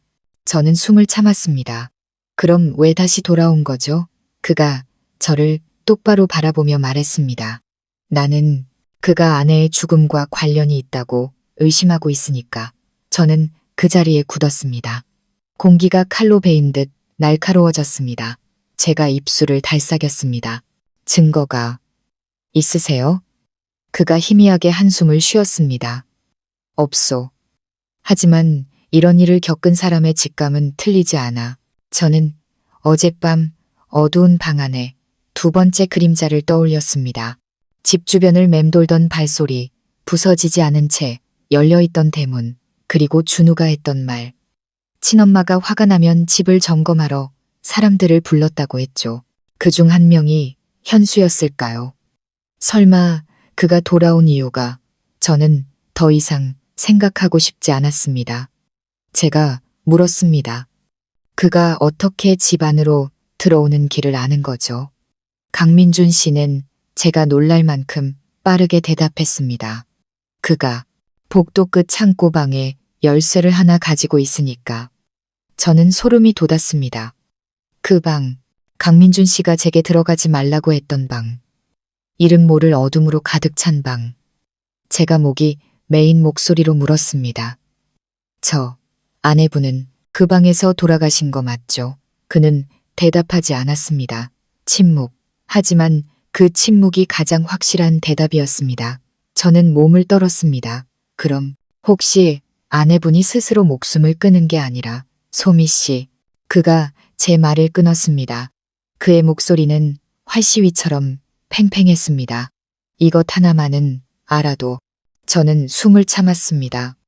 그는 제 쪽으로 몸을 기울였습니다. 그의 눈빛은 소름 끼치게 차가웠습니다. 만약 현수가 정말 그 죽음과 관련이 있다면 그가 오늘 돌아온 건 겁을 주려는 게 아니야. 저는 마른 침을 삼켰습니다. 그럼 뭘 하려고요? 그가 제 온몸에 닭살이 돋게 하는 한마디를 던졌습니다. 자신이 자기 것이라고 생각하는 걸 되찾으러 온 거요. 저는 발끝까지 차가워지는 것을 느꼈습니다. 제가 거의 바람소리 같은 목소리로 물었습니다. 그가 자기 것이라고 생각하는 게 뭐죠? 강민준 씨가 눈을 감고 무겁게 숨을 내쉬었습니다. 소미 씨, 그건 바로 복도 끝방이요. 복도 끝방. 강민준 씨가 그 세 단어를 말했을 때 등줄기를 누가 길게 핥히는 것 같았습니다. 저는 그를 눈도 깜빡이지 않고 바라보았습니다. 거실의 불빛이 그의 얼굴에 반쯤 그림자를 드리워 그가 몇 살은 더 늙어 보이게 만들었습니다. 제가 조용히 다가갔습니다. 자세히 말씀해 주세요. 왜 그 방이 그에게 중요한 거죠? 강민준 씨는 한참 동안 침묵했습니다. 영원히 입을 열지 않을 것만 같았죠. 마침내 그가 죄를 고백하는 사람처럼 낮은 목소리로 대답했습니다. 그 방 안에는 그가 남기고 간 것이 아직 남아 있으니까. 저는 소름이 돋았습니다. 그게 뭔데요? 그는 고개를 저었습니다. 소미 씨, 당신이 준비되지 않은 상태에서 이걸 말하면 충격받을 거요. 더 이상 당신을 두렵게 하고 싶지 않아. 저는 깊은 숨을 들이쉬었습니다. 제가 그렇게 약해 보이세요? 침입자를 받고 준우에게서 어머니 이야기를 들었어요. 저 도망가지 않아요. 강민준 씨는 저를 오랫동안 바라보았습니다. 그의 시선은 더 이상 냉정한 남자의 것이 아니라 진실과 두려움 사이에서 저울질하는 사람의 것이었습니다. 그가 천천히 말했습니다. 소미 씨, 내 전 아내는 사람들이 말하는 것처럼 그 방에서 죽지 않았소. 저는 미간을 찌푸렸습니다. 그럼 어디서요? 강민준 씨는 일어나 발코니로 나가 난간에 두 손을 기댔습니다. 저는 거리를 두고 그를 따라갔습니다. 밤 공기가 얼굴을 차갑게 스쳤습니다. 잠시 후 그가 말했습니다. 아내는 안방에서 죽었소. 하지만 죽기 전 복도 끝방에서 거의 2시간 동안 있었지. 2시간. 심장이 마구 뛰었습니다. 그 시간 동안 현수도 같이 있었나요? 강민준 씨는 손가락 마디가 하얗게 질릴 정도로 난간을 꽉 쥐었습니다. 있었소. 카메라에 그가 복도에 나타난 장면이 찍혔지. 하지만 그가 방으로 들어가는 부분은 영상이 없어. 영상이 없다고요? 저는 충격받았습니다. 그래, 기계 고장이 아니라 누군가 의도적으로 삭제 버튼을 눌렀어. 등골이 서늘해졌습니다. 그렇다면 집안에 있던 사람만이 삭제할 수 있었다는 거네요. 강민준 씨가 아주 천천히 고개를 끄덕였습니다. 맞아. 저는 마른 침을 삼켰습니다. 현수는 그 방 열쇠를 가지고 있었고 그의 아내는 죽기 전 2시간 동안 그 방에 있었습니다. 그리고 가장 중요한 부분의 영상은 사라졌습니다. 그렇다면 제가 조심스럽게 물었습니다. 왜 경찰에 신고하지 않으셨어요? 강민준 씨가 저를 돌아보았습니다. 잠 못 이룬 탓에 붉어진 눈, 그리고 수년간 억눌러온 긴장감이 어려 있었습니다. 만약 아내의 모든 비밀이 드러나면 준우의 과거가 파헤쳐질 거요. 아이는 질문받고 조사받고 불안정한 아이로 낙인 찍히겠지. 내 아들이 더 이상 어떤 상처도 받게 할 수 없었소. 저는 목이 메었습니다. 그걸 혼자서 감당하셨어요. 그의 목소리는 마치 바닥으로 떨어지는 돌멩이처럼 낮고 갈라졌습니다. 난 침묵을 택했지만 현수는 사라져주지 않았지. 제가 물었습니다. 그가 돌아온 게 열쇠 때문인가요? 아니면 그 방에서 무언가를 찾으려는 건가요? 그가 제게 다가오며 느리지만 확신에 찬 목소리로 말했습니다. 소미 씨, 그는 열쇠나 물건을 되찾으려는 게 아니오. 제 숨이 목구멍에서 막혔습니다. 그가 이어서 한 말은 제게 찬물을 끼얹는 것 같았습니다. 그는 원본 카메라 영상을 되찾으러 온 거요. 저는 그 자리에 얼어붙었습니다. 원본 영상이요? 그럼 아저씨가 보신 건 사본이었나요? 제가 떨면서 물었습니다. 그럼 원본은 가지고 계신 거군요. 강민준 씨가 고개를 끄덕였습니다. 저는 테이블 모서리를 붙잡았습니다. 그 영상에 대체 뭐가 찍혔길래 그가 저를 깊이 바라보았습니다. 소미 씨, 그건 외도나 폭행, 그런 게 아니었소. 저는 숨을 삼켰습니다. 그럼 뭐였죠?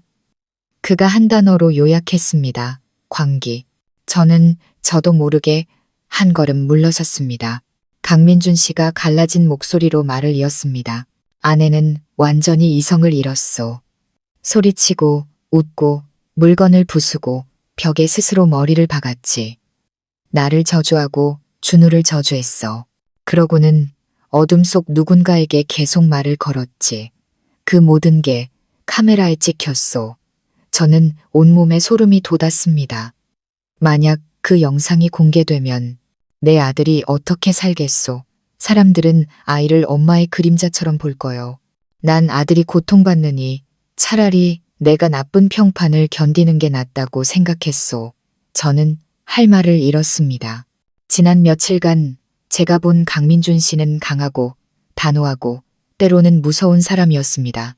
하지만 지금 제 앞에는 4년 동안 심장을 짓누르는 무거운 비밀과 함께 살아온 한 남자가 있었습니다.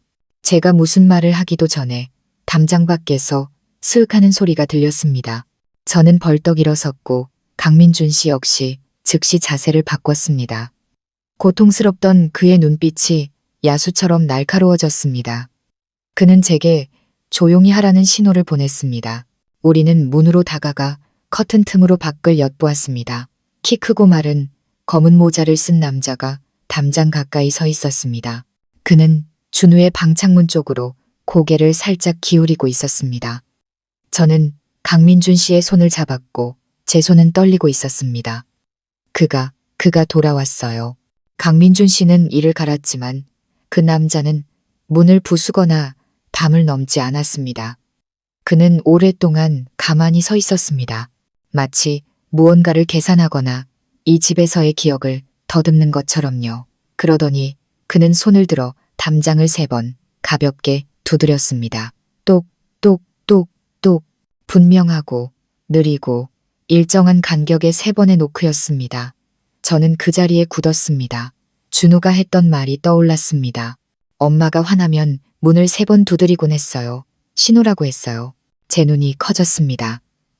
그가 준우, 엄마의 신호를 따라 하고 있어요. 강민준 씨가 눈을 가늘게 뜨고 고개를 기울이더니 이를 악물고 말했습니다. 아니, 그는 지금 나에게 신호를 보내는 거요. 제가 그를 돌아보았습니다. 무슨 신호요? 강민준 씨가 대답했습니다.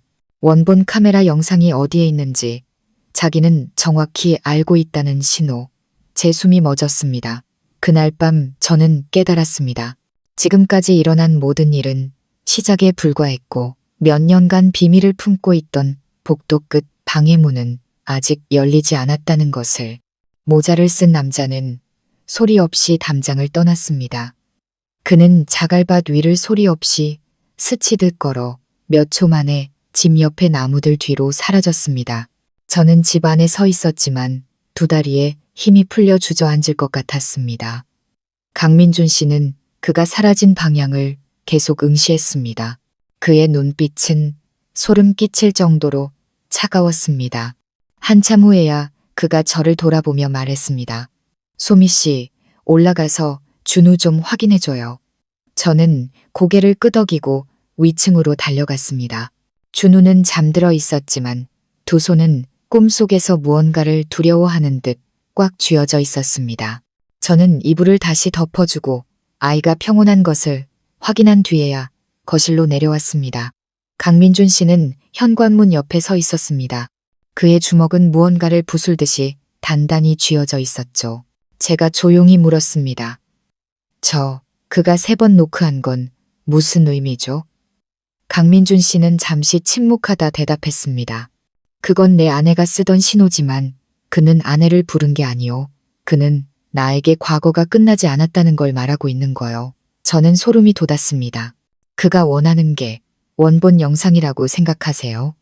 강민준 씨가 저를 바라보았습니다. 그의 눈빛은 깊은 동굴 같았습니다. 생각이 아니라 확신이요. 저는 깊은 숨을 들이마시고 목소리를 가다듬었습니다. 그럼 원본은 어디에 있죠? 그가 저를 오랫동안 바라보다가 말했습니다. 복도 끝방에. 심장이 철렁했습니다. 그걸 4년 동안이나 거기에 두셨어요? 그가 고개를 끄덕였습니다. 하지만 아무도 찾지 못해. 그 방 열쇠는 단 하나뿐이고 내가 가지고 있으니까. 저는 그가 했던 말이 떠올랐습니다. 현수도 열쇠를 가지고 있다고 했었는데 그럼 그가 가진 열쇠는요? 강민준 씨가 한숨을 쉬었습니다. 그건 아내가 예전에 그에게 준 복사본이요. 하지만 창고문 잠금 장치는 아내가 죽은 뒤에 바꿨지. 저는 안도의 한숨을 내쉬었지만 여전히 속이 들끓었습니다. 하지만 저를 더 불안하게 만든 것은 그의 눈빛이었습니다. 그것은 우위에 있는 사람의 눈빛이 아니라 피할 수 없는 운명과 마주해야 한다는 것을 아는 사람의 눈빛이었습니다. 제가 의자에 앉아 물었습니다. 저 원본 영상이 그렇게 위험하다면 왜 파기하지 않으셨어요? 강민준 씨가 고개를 저었습니다. 그의 목소리는 물속 깊이 가라앉은 듯 낮았습니다. 파기하는 건 보이는 증거만 없애는 것뿐이요. 정말 위험한 건 그 안의 비밀을 아는 사람이니까 저는 이해했습니다. 진짜 위험은 하드 드라이브가 아니라 현수 그 자체였습니다. 제가 물었습니다. 그가 아내분에게 무슨 짓을 했다고 의심하시는 거죠? 그가 숨을 내쉬며 자신의 손을 내려다 보았습니다. 소미 씨, 증명할 수 없는 것은 말할 수 없소. 다만 아내가 죽은 후 그가 사흘 동안 감쪽같이 사라졌다는 것뿐. 경찰이 왔을 때도 그가 관련되었다는 증거는 아무것도 없었소. 저는 눈을 가늘게 떴습니다. 어쩌면 그가 증거를 없애려고 돌아온 걸지도 몰라요. 강민준 씨가 작게 고개를 끄덕였습니다. 혹은 그가 그녀에게 남기고 간 것을 되찾으려고. 그 말에 저는 저도 모르게 닭살이 돋았습니다. 그가 남긴 게 뭔데요? 강민준 씨는 바로 대답하지 않았습니다. 그는 일어나 계단 쪽으로 걸어가 위층의 어두운 복도를 보며 무언가를 계산하는 듯 했습니다.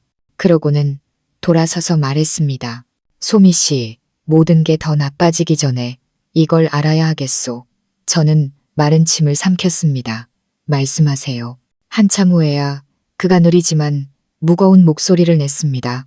내 아내가 죽기 한 달 전 임신했었소. 저는 뒤로 넘어갈 뻔했습니다. 심장이 미친 듯이 뛰었죠. 아저씨의 아이였나요? 강민준 씨가 고개를 저었습니다. 그의 얼굴이 어두워졌습니다. 내 아이가 아니었어. 식은땀이 등줄기를 타고 흘렀습니다.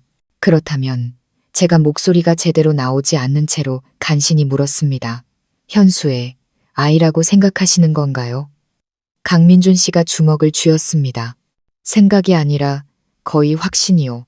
저는 눈앞의 모든 것이 빙빙 도는 것 같았습니다.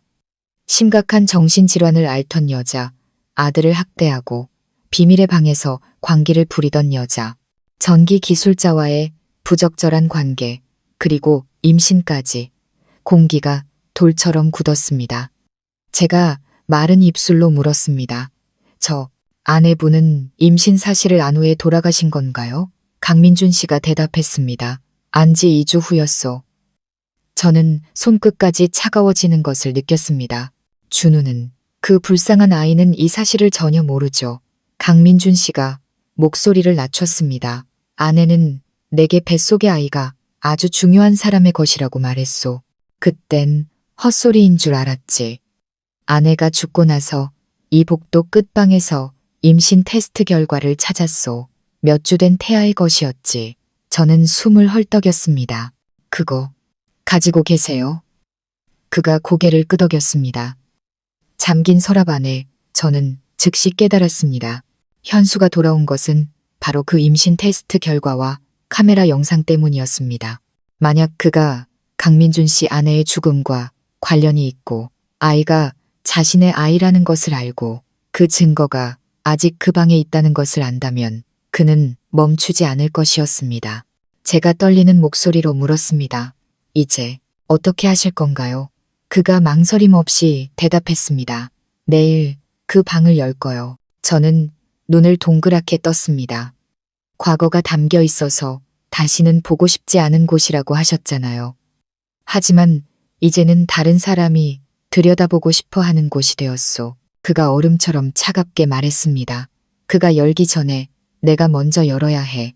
저는 그를 보며 등골이 오싹해졌습니다. 그가 무서워서가 아니라 4년 동안 피해왔던 과거와 처음으로 마주하려는 그의 결심 때문이었습니다. 제가 물었습니다. 문을 열고 그 영상은 어떻게 하실 건가요? 그가 저를 똑바로 보며 말했습니다. 삭제할 거요. 저는 고개를 끄덕였습니다. 임신 테스트 결과는요? 그가 나지막이 말했습니다. 태울 거요. 저는 안도의 한숨을 내쉬었습니다. 모든 것이 안전한 방향으로 가는 줄 알았는데 그가 이어서 한 말에 저는 완전히 얼어붙었습니다. 하지만 삭제하기 전에 전체 영상을 다시 볼 거요. 저는 입을 다물지 못했습니다. 왜요? 그건 아저씨를 더 아프게 할 뿐이에요. 그가 고개를 저었습니다. 지난 4년 동안 내가 보지 못했던 아주 중요한 무언가가 있다는 느낌이 들어서 저는 숨을 삼켰습니다. 그럼 아내분이 스스로 목숨을 끊은 게 아니라고 생각하시는 건가요?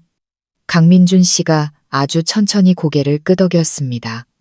제가 가슴이 두근거리며 물었습니다. 그럼 단서를 찾기 위해 다시 보시려는 거군요. 그가 저를 바라보았습니다. 그의 눈빛이 제 심장을 꿰뚫는 듯 했습니다. 아니, 현수가 정말 그 아이의 아버지가 맞는지 확인하기 위해서요. 저는 그 자리에 굳었습니다. 그가 한 글자 한 글자 힘주어 말했습니다. 만약 그게 사실이라면 아내의 죽음은 단순한 사고가 아니었던 거고 이 모든 일에 배후에 있는 자는 입을 막기 위해 반드시 돌아올 거요. 저는 가슴을 부여잡았습니다. 심장이 미친 듯이 뛰었죠. 그럼 오늘 밤은 어떻게 하죠? 강민준 씨는 준우가 자고 있는 위층을 올려다보고 저를 돌아보았습니다. 소미 씨, 오늘 밤은 준우 방에서 자요. 나는 맞은편 방에서 잘 테니 문을 꼭 잠그고 무슨 소리가 들려도 절대 열지 마시오. 저는 얼굴이 하얘졌습니다. 그가 정말 집으로 들어올 거라고 생각하세요? 강민준 씨가 단호하게 고개를 끄덕였습니다. 그는 돌아올 거요. 내가 열기 전에 자기가 먼저 그 방을 차지하고 싶을 테니까. 저는 한 걸음 물러서며 몸을 떨었습니다. 그럼 어떻게 대처하실 건가요? 그는 서랍을 열어 조심스럽게 포장된 전기 충격기를 꺼냈습니다.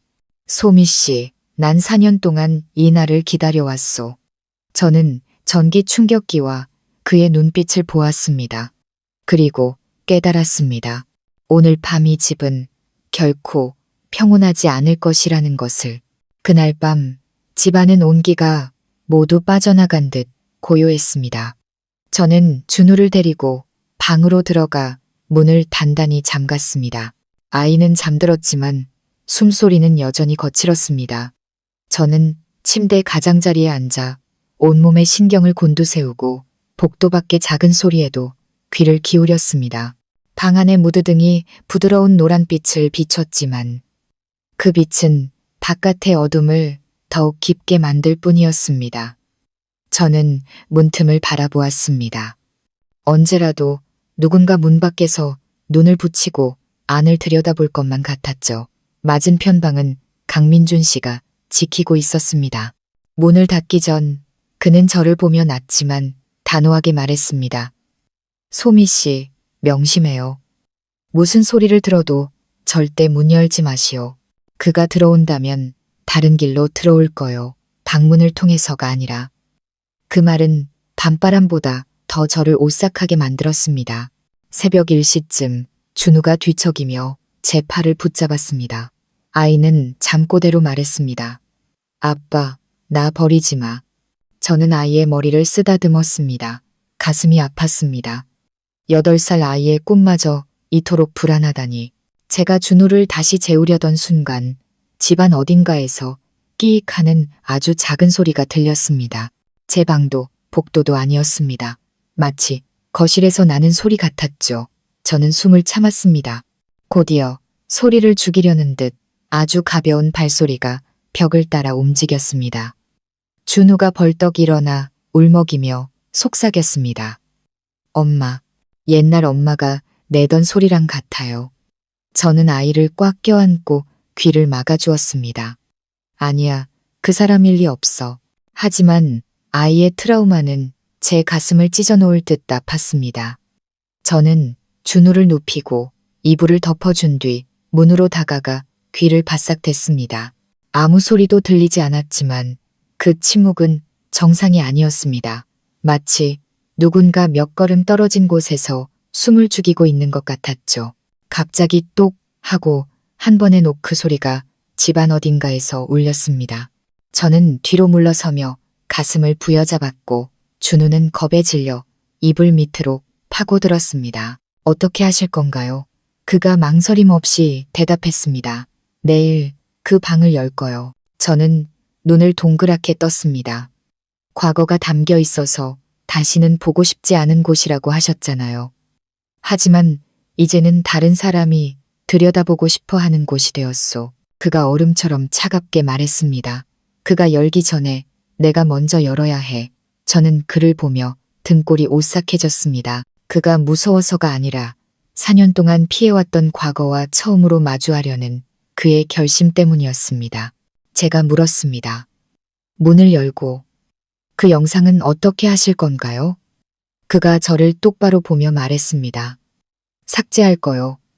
저는 고개를 끄덕였습니다. 임신 테스트 결과는요? 그가 나지막이 말했습니다. 태울 거요.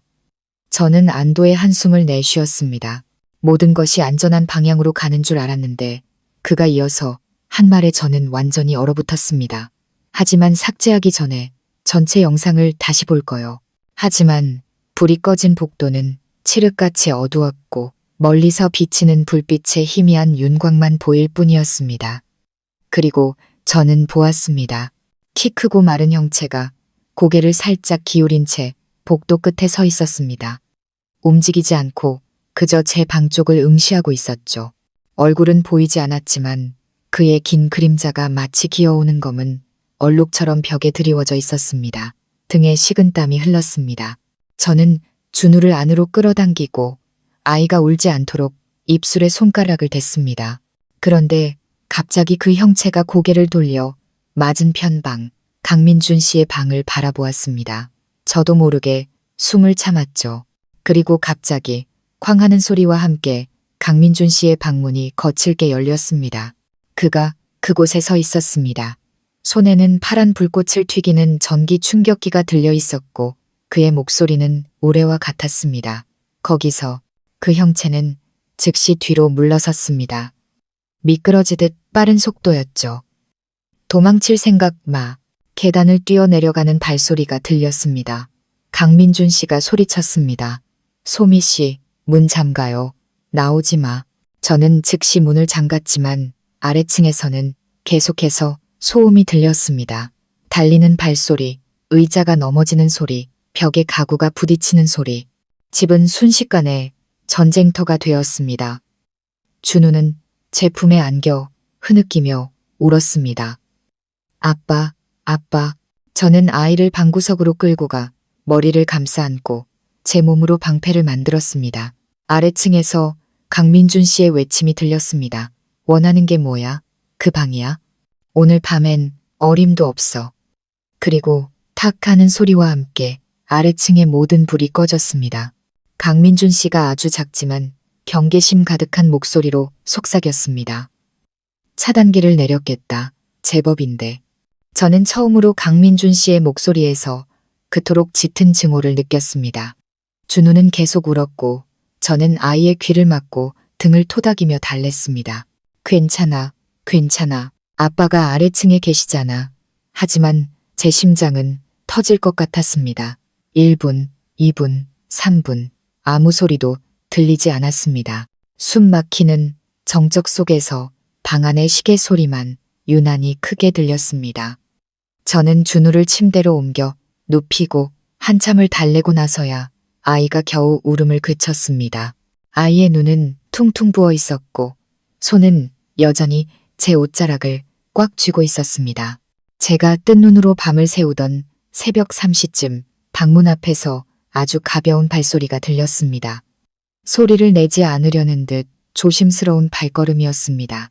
저는 벌떡 일어났습니다. 심장이 목구멍까지 차오르는 것 같았죠. 누구지? 현수, 아니면 민준 씨. 저는 문의 귀를 바싹 댔습니다. 소미 씨, 강민준 씨의 속삭임이었습니다. 저는 즉시 문을 열었습니다. 그는 땀에 흠뻑 젖어 있었고 셔츠 한쪽 소매는 찢어져 있었습니다. 하지만 그의 눈은 여전히 또렷했습니다. 그 사람은 그가 손을 들었습니다. 도망쳤소. 저는 떨면서 물었습니다. 괜찮으세요? 그는 고개를 저었습니다. 가까이 오지 마. 그는 나와 마주치길 피했어. 하지만 그가 원하는 건 단 하나요. 저는 마른 침을 삼켰습니다. 복도 끝 방이요. 그가 저를 한참 바라보다가 천천히 고개를 저었습니다. 아니, 그가 그 방에 들어가려 했다면 진작 들어갔을 거요. 심장이 쿵쾅거렸습니다. 그럼 뭘 원한 거죠? 그가 주먹을 쥐며 목소리를 낮췄습니다. 당신과 준우를 겁주려는 거요. 당신이 무서워서 이 집에 더는 머물 수 없게 만들고 나를 흔들려는 거지. 저는 목이 메었습니다. 왜, 저를요? 강민준 씨가 저를 바라보았습니다. 그의 눈에는 분노나 두려움이 아니라 굳은 결심이 가득했습니다. 그가 당신 방문 앞에서 3번 노크했다는 건 당신에게 무언가를 말하고 싶었다는 뜻이오. 저는 머리끝부터 발끝까지 차가워지는 것을 느꼈습니다. 무엇을요? 그가 얼음처럼 차가운 목소리로 대답했습니다. 한 글자, 한 글자가 돌처럼 떨어졌습니다. 그는 당신에게 상기시켜주고 싶었던 거요. 당신이 지금 이 집에서 죽은 사람의 자리에 들어왔다는 것을. 그리고 내가 계속 과거를 파헤친다면 다음 차례는 준우가 아니라 저는 숨을 삼켰습니다. 바로 당신이라는 것을. 강민준 씨가 제 어깨를 꽉 잡았습니다. 제가 이 집에 들어온 이후 처음으로 그의 목소리가 희미하게 떨렸습니다. 소미 씨, 내 목숨을 걸고 약속하지. 그런 일은 절대 일어나게 두지 않겠소. 저는 그의 눈을 보았습니다. 그 속에는 증오와 결심, 그리고 아주 깊이 숨겨진 두려움이 있었습니다. 그리고 저는 알았습니다. 내일 복도 끝방을 여는 것은 단순히 진실을 찾기 위함이 아니라 지난 4년간 이 집을 조용히 끈질기게 그리고 완벽한 타이밍을 기다리며 맴돌던 그것과 정면으로 맞서기 위함이라는 것을. 날이 채 밝기도 전에 집안은 말로 설명할 수 없는 무거운 공기에 휩싸였습니다. 저는 거의 잠들지 못했습니다. 눈은 부었지만 정신은 이상할 정도로 맑았습니다. 준우는 밤새 울어서인지 깊이 잠들어 있었습니다. 저는 조용히 침대에서 일어나 아이의 이불을 덮어주고 복도로 나갔습니다. 강민준 씨는 준우의 방 맞은편 벽에 기댄 채 서 있었습니다. 손에는 전기 충격기를 들고 뜬 눈으로 밤을 새운 듯 눈을 뜨고 있었습니다. 어젯밤의 추격전 때문에 찢어진 셔츠 소매는 그대로였습니다. 저를 보자 그가 작게 고개를 끄덕였습니다. 조금이라도 잤소. 저는 고개를 저었습니다. 아저씨는요? 그 역시 고개를 저었지만 그의 눈은 아주 맑고 또렷했습니다. 피곤해서가 아니라 아직 해결되지 않은 무언가 때문이었습니다. 제가 조용히 말했습니다. 오늘 그 방을 여실 거죠. 그는 4년 동안 굳게 닫혀있던 복도 끝에 짙은 갈색 문을 바라보았습니다. 집에서 가장 기묘한 문. 페인트도 벗겨지지 않고 경첩도 녹슬지 않았지만 누구든 그 문을 보면 차가운 기운이 느껴졌습니다. 그래, 그가 작게 대답했습니다. 더 이상 미룰수록 위험해져. 준우는 집에 있어도 될까요? 그가 고개를 저었습니다. 내 친구인 지연 씨에게 잠시 맡길 거요. 그쪽이 더 안전해. 현수가 대낮에 섣불리 공격하진 않겠지만 아이가 엄마에 대한 기억을 떠올리게 하고 싶지 않아. 저는 주먹을 꽉 쥐었습니다. 언제 들어가실 건가요? 해가 뜨자마자 아침 7시쯤 복도에 햇살이 가득 찼습니다. 강민준 씨는 준우를 안고 차에 태워 친구에게 데려다 주었습니다. 아이는 제 옷자락을 붙잡고 눈시울을 붉혔습니다. 엄마도 같이 가면 안 돼요? 저는 아이의 머리를 쓰다듬었습니다. 엄마는 집에서 아빠를 도와야 해. 이모님이랑 잠깐만 착하게 잘 있어. 준우는 저를 오랫동안 바라보다가 제 손을 꽉 쥐고 떨리는 목소리로 말했습니다. 엄마, 그 방에 들어가지 마세요. 그 말에 등골이 서늘해졌습니다. 저는 아이를 꽉 껴안았습니다. 괜찮아. 아빠랑 엄마가 있잖아. 친구의 차가 준우를 태우고 멀어지고 나서야 저는 집으로 돌아왔습니다. 강민준 씨는 마당 한가운데 서 있었습니다. 그의 눈빛은 무거웠지만 흔들리지 않았습니다. 손에는 세월의 흔적이 묻어나는 낡은 철제, 열쇠 꾸러미가 들려 있었죠. 소미 씨, 그가 불렀습니다. 때가 됐소. 우리 둘은 집으로 들어가 문을 잠갔습니다. 집안은 물방울이 떨어지는 소리마저 들릴 정도로 고요했습니다. 그가 앞장섰고 저는 뒤따랐습니다. 한 걸음 한 걸음이 곧 끊어질 듯 팽팽한 현 위를 걷는 것 같았습니다. 복도 끝 방문 앞에 섰을 때 저는 그 문이 마치 커다란 눈을 뜨고 저를 쳐다보는 것 같았습니다. 강민준 씨가 열쇠를 들어 올렸습니다. 그의 손은 떨리지 않았지만 숨소리는 유난히 길었습니다. 소미 씨, 그가 작게 말했습니다. 만약 이 안에서 무서운 걸 보게 되면 바로 말해요. 문을 다시 닫을 테니 제가 작게 대답했습니다. 보고 싶어요. 저는 아저씨 아내잖아요. 아저씨가 마주할 수 있다면 저도 마주할 수 있어요. 그는 저를 몇 초간 바라보았습니다. 그의 시선이 제 안에 두려움을 한 겹씩 벗겨내는 것 같았습니다. 그러고는 열쇠를 돌렸습니다. 철컥 자물쇠가 차가운 소리를 내며 열렸습니다. 그가 문을 열자 오랫동안 갇혀있던 방의 숨결처럼 축축하고 낡은 냄새가 뿜어져 나왔습니다. 저는 소름이 돋았습니다. 복도의 빛이 방 안을 비추며 가구 위에 두껍게 쌓인 먼지를 드러냈습니다. 방은 생각보다 작았습니다. 4개의 벽은 얼룩덜룩한 흰색 페인트로 칠해져 있었고 낡은 나무 책상 하나, 벽에 쌓인 종이, 상자 몇 개, 다리가 부러진 채 나뒹구는 의자 하나가 있었습니다.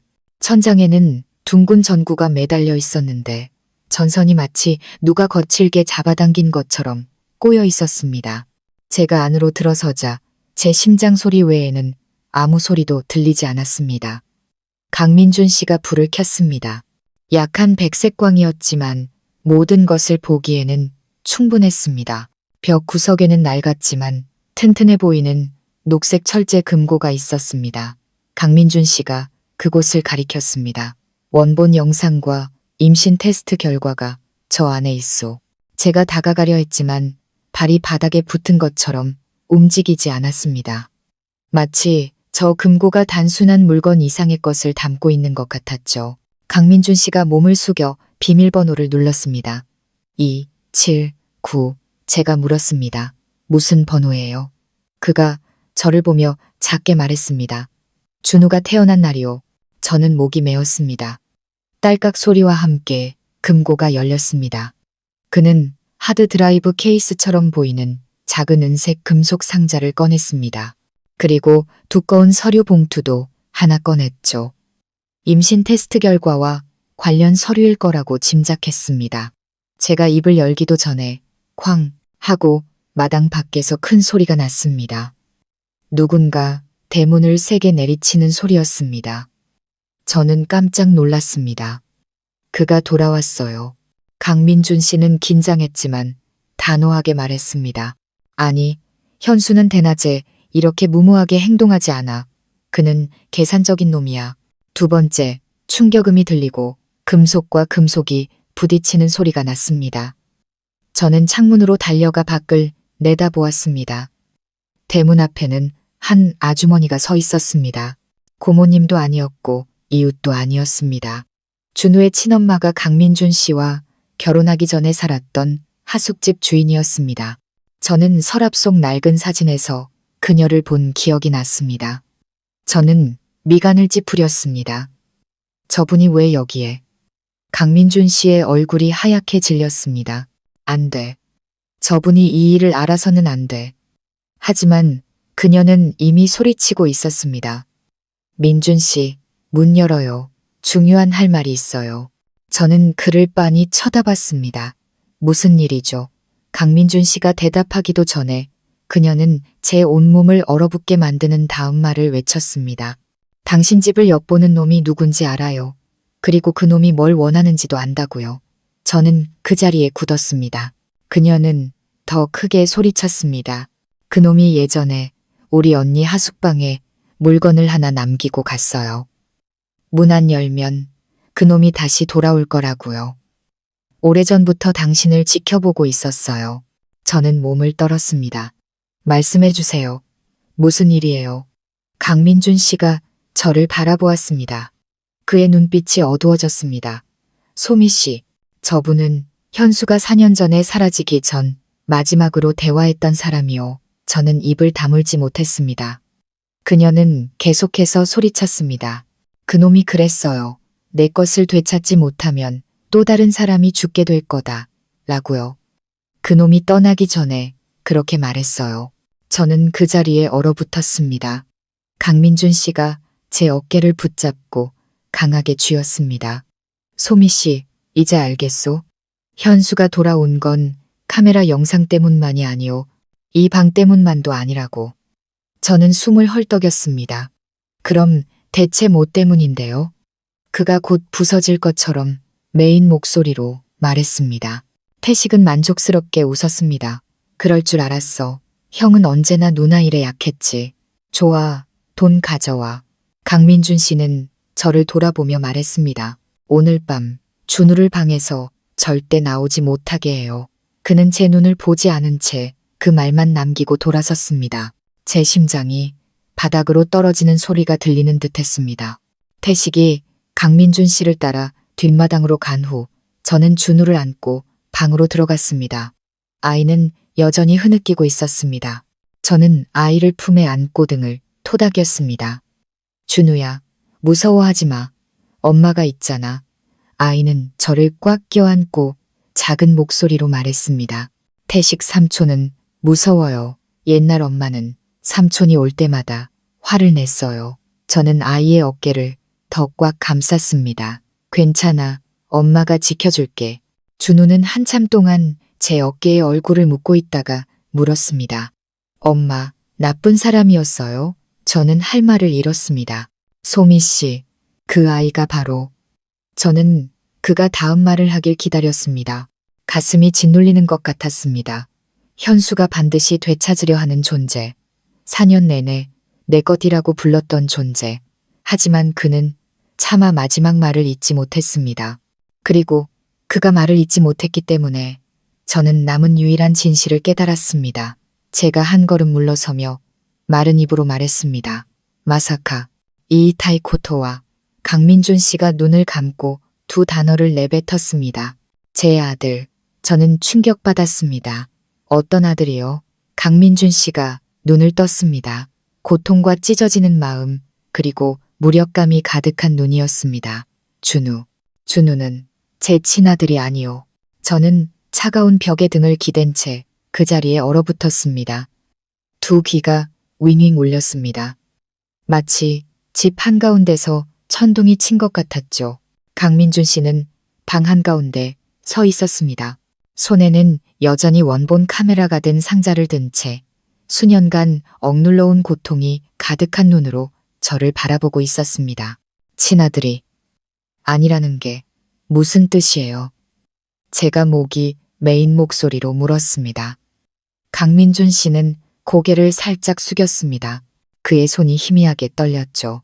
소미 씨, 아내는 내가 출장 간 사이에 준우를 낳았소. 피곤해서 조산했다고 했지. 난 병원에 없었소.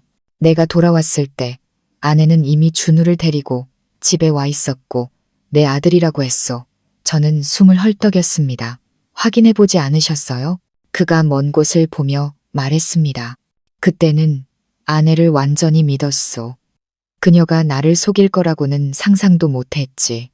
그녀가 죽고 나서야 이 방에서 보내지 않은 편지를 발견했소. 저는 미간을 찌푸렸습니다. 무슨 편지요? 강민준 씨는 금고에서 꺼낸 봉투를 열어 이미 누렇게 변한 종이 한 장을 꺼냈습니다. 불안정한 여자의 필체였습니다. 어떤 글씨는 진하고 어떤 글씨는 흐릿했죠. 만약 당신이 이 편지를 읽는다면 전 이미 세상에 없겠죠. 이 아이는 당신의 아이가 아니에요. 하지만 당신이 키워야 해요. 만약 그 사람이 알게 된다면 아이는 살아남지 못할 테니까. 저는 충격에 휩싸였습니다. 심장이 가슴 밖으로 튀어나올 것 같았죠. 그가 말을 이었습니다. 그녀가 말한 그 사람이 바로 현수요. 제가 작게 소리쳤습니다. 그럼 준우가 바로 현수가 되찾으러 온 그 아이라는 거네요. 그가 무겁게 고개를 끄덕였습니다. 맞아, 소미 씨. 방 안의 공기가 얼어붙었습니다. 제가 입술을 떨며 말했습니다. 그럼 4년 동안 친아들도 아닌 아이를 친자식처럼 사랑하며 키우신 거군요. 그가 저를 보았습니다. 그의 눈이 붉어졌죠. 소미 씨, 사람은 핏줄이 아니라 정으로 사랑하는 거요. 내가 진실을 알게 된 날, 이 방바닥에 앉아 밤을 새웠소. 하지만 준우를 보니 그것 많고 착하고 약한 아이를 보니 도저히 버릴 수가 없었소. 저는 목이 꽉 막히는 것을 느꼈습니다. 그가 말을 이었습니다. 난 침묵을 선택했소. 그녀가 저지른 과거를 받아들였지. 하지만 현수가 돌아와 준우를 빼앗아 가는 건 절대 용납할 수 없소. 저는 소름이 돋았습니다. 그 말은 지난 며칠간의 일들이 단지 영상을 원해서가 아니라 준우를, 자기 아들을 원해서였다는 거네요. 강민준 씨가 고개를 끄덕였습니다. 제 심장이 조여드는 것 같았습니다. 하지만 준우는 아무것도 모르잖아요. 강민준 씨가 조용히 말했습니다. 그래서 앞으로도 절대 모르게 할 거요. 아이는 그저 사랑받고 있다는 것만 알면 돼. 저는 눈물을 닦았습니다. 어느새 눈물이 흐르고 있었는지도 몰랐습니다. 바로 그때 대문 밖에서 하숙집 주인의 목소리가 다시 들려왔습니다. 민준 씨, 나오지 않으면 동네 사람들한테 저 아이 얘기를 다 할 거예요. 그놈이 당신을 찾고 있다고요. 제가 그를 돌아보았습니다. 나가서 만나보세요. 그가 고개를 끄덕이고 마당으로 나갔습니다. 저는 문가에 숨어 그들을 지켜보았습니다. 하숙집 주인은 강민준 씨를 보자마자 달려와 긴장된 얼굴로 말했습니다. 민준 씨, 그놈이 어젯밤에 나를 찾아왔어요. 당신 집 주소를 물었소. 계속 자기 것을 숨기면 일을 크게 만들 거라고 했어요. 저는 주먹을 꽉 쥐었습니다. 심장이 미친 듯이 뛰었죠. 강민준 씨가 낮은 목소리로 물었습니다. 그때 뭐라고 하셨습니까? 모른다고 했지. 하지만 그놈이 나를 짐승 같은 눈으로 쳐다봤어. 내가 거짓말하는 걸 아는 눈치였소. 그녀는 숨을 헐떡였습니다.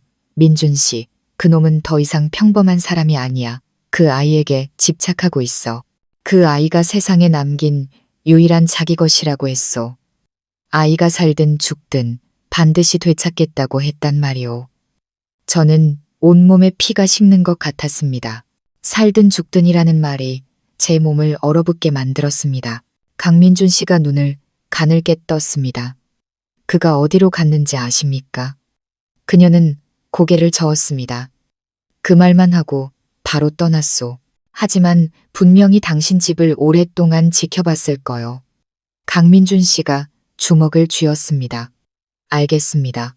감사합니다. 그녀는 돌아서면서도 소리쳤습니다. 민준 씨, 이 일 영원히 숨길 수는 없어. 아이를 지켜야 해. 문이 닫혔습니다. 저는 집으로 돌아왔지만 심장은 여전히 요동쳤습니다. 강민준 씨는 한참 동안 문 앞에 서 있었습니다. 그의 얼굴은 무언가 아주 무거운 결심을 한 듯 차갑게 굳어 있었죠. 제가 조용히 물었습니다. 어떻게 하실 건가요? 그가 저를 돌아보며 돌처럼 단단한 목소리로 말했습니다. 오늘 원본 영상을 보고 마지막 결정을 내릴 거요.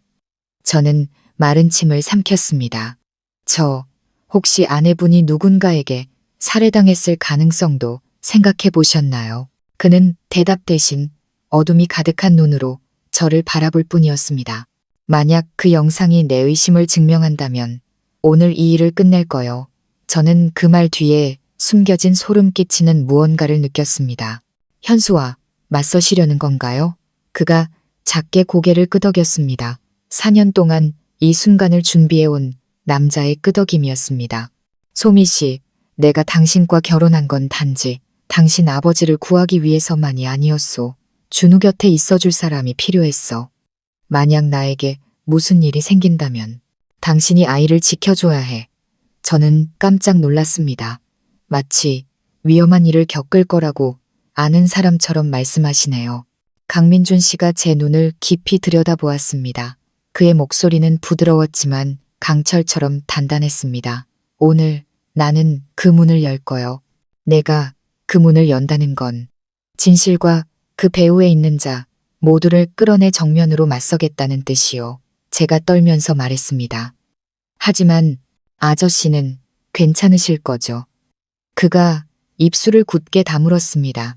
소미 씨, 나에게 약속해줘. 무슨 일이 생기든 준우를 먼저 데리고 떠나겠다고. 저는 그의 손을 잡았습니다. 목이 메어와 참을 수 없는 슬픔이 밀려왔습니다. 그렇게 말씀하지 마세요. 우리 함께 맞서요. 그가 제 어깨에 손을 얹었습니다. 그의 눈에는 고마움이 가득했습니다. 당신은 내가 생각했던 것보다 강하고 내가 상상했던 것보다 더 평온하군. 하지만 소미 씨, 이건 내 과거고 내가 마주해야 할 일이오. 우리는 몇 초간 말없이 서 있었습니다. 그러고 나서 강민준 씨는 우리 인생이 다시는 되돌릴 수 없는 문턱을 넘어서려 한다는 것을 알리는 마지막 말을 했습니다. 가장 해가 강한 정오에 원본 영상을 틀 거요. 제가 조용히 물었습니다. 만약 그 영상이 진실을 보여준다면요? 강민준 씨가 복도 끝문을 바라보며 나지막이 말했습니다. 그러면 알게 되겠지. 현수가 준우에게 집착하는 이유가 사랑 때문인지 아니면 증오 때문인지. 저는 소름이 돋았습니다. 그가 돌이 떨어지는 것처럼 무거운 목소리로 단언했습니다. 만약 증오 때문이라면 오늘이 바로 그가 돌아오는 날이 될 거요. 저는 주먹을 꽉 쥐었습니다. 그날 정오, 강민준 씨가 진실의 문을 열겠다고 한 그 시간, 하늘은 막지도 흐리지도 않았습니다. 그저 곧 무슨 일이 일어날 것을 예고하듯 바람만 스산하게 불었습니다. 집에는 아이의 웃음소리도 사람 사는 온기도 없었습니다. 오직 4년간 갇혀있던 비밀의 차가운 기운만이 감돌았습니다. 강민준 씨는 복도 끝방의 책상 위에 원본 카메라 같은 상자를 놓았습니다. 저는 그 옆에 말없이 서 있었습니다. 그가 긴 숨을 내쉬고 영상을 재생했습니다. 화면에는 노이즈 낀 흐릿한 영상이 나타났습니다. 그의 전 아내였습니다. 마른 몸, 풀어헤친 긴 머리, 충혈된 눈.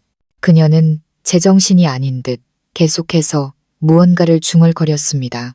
웃다가 울다가 벽에 손을 내리치기도 했습니다.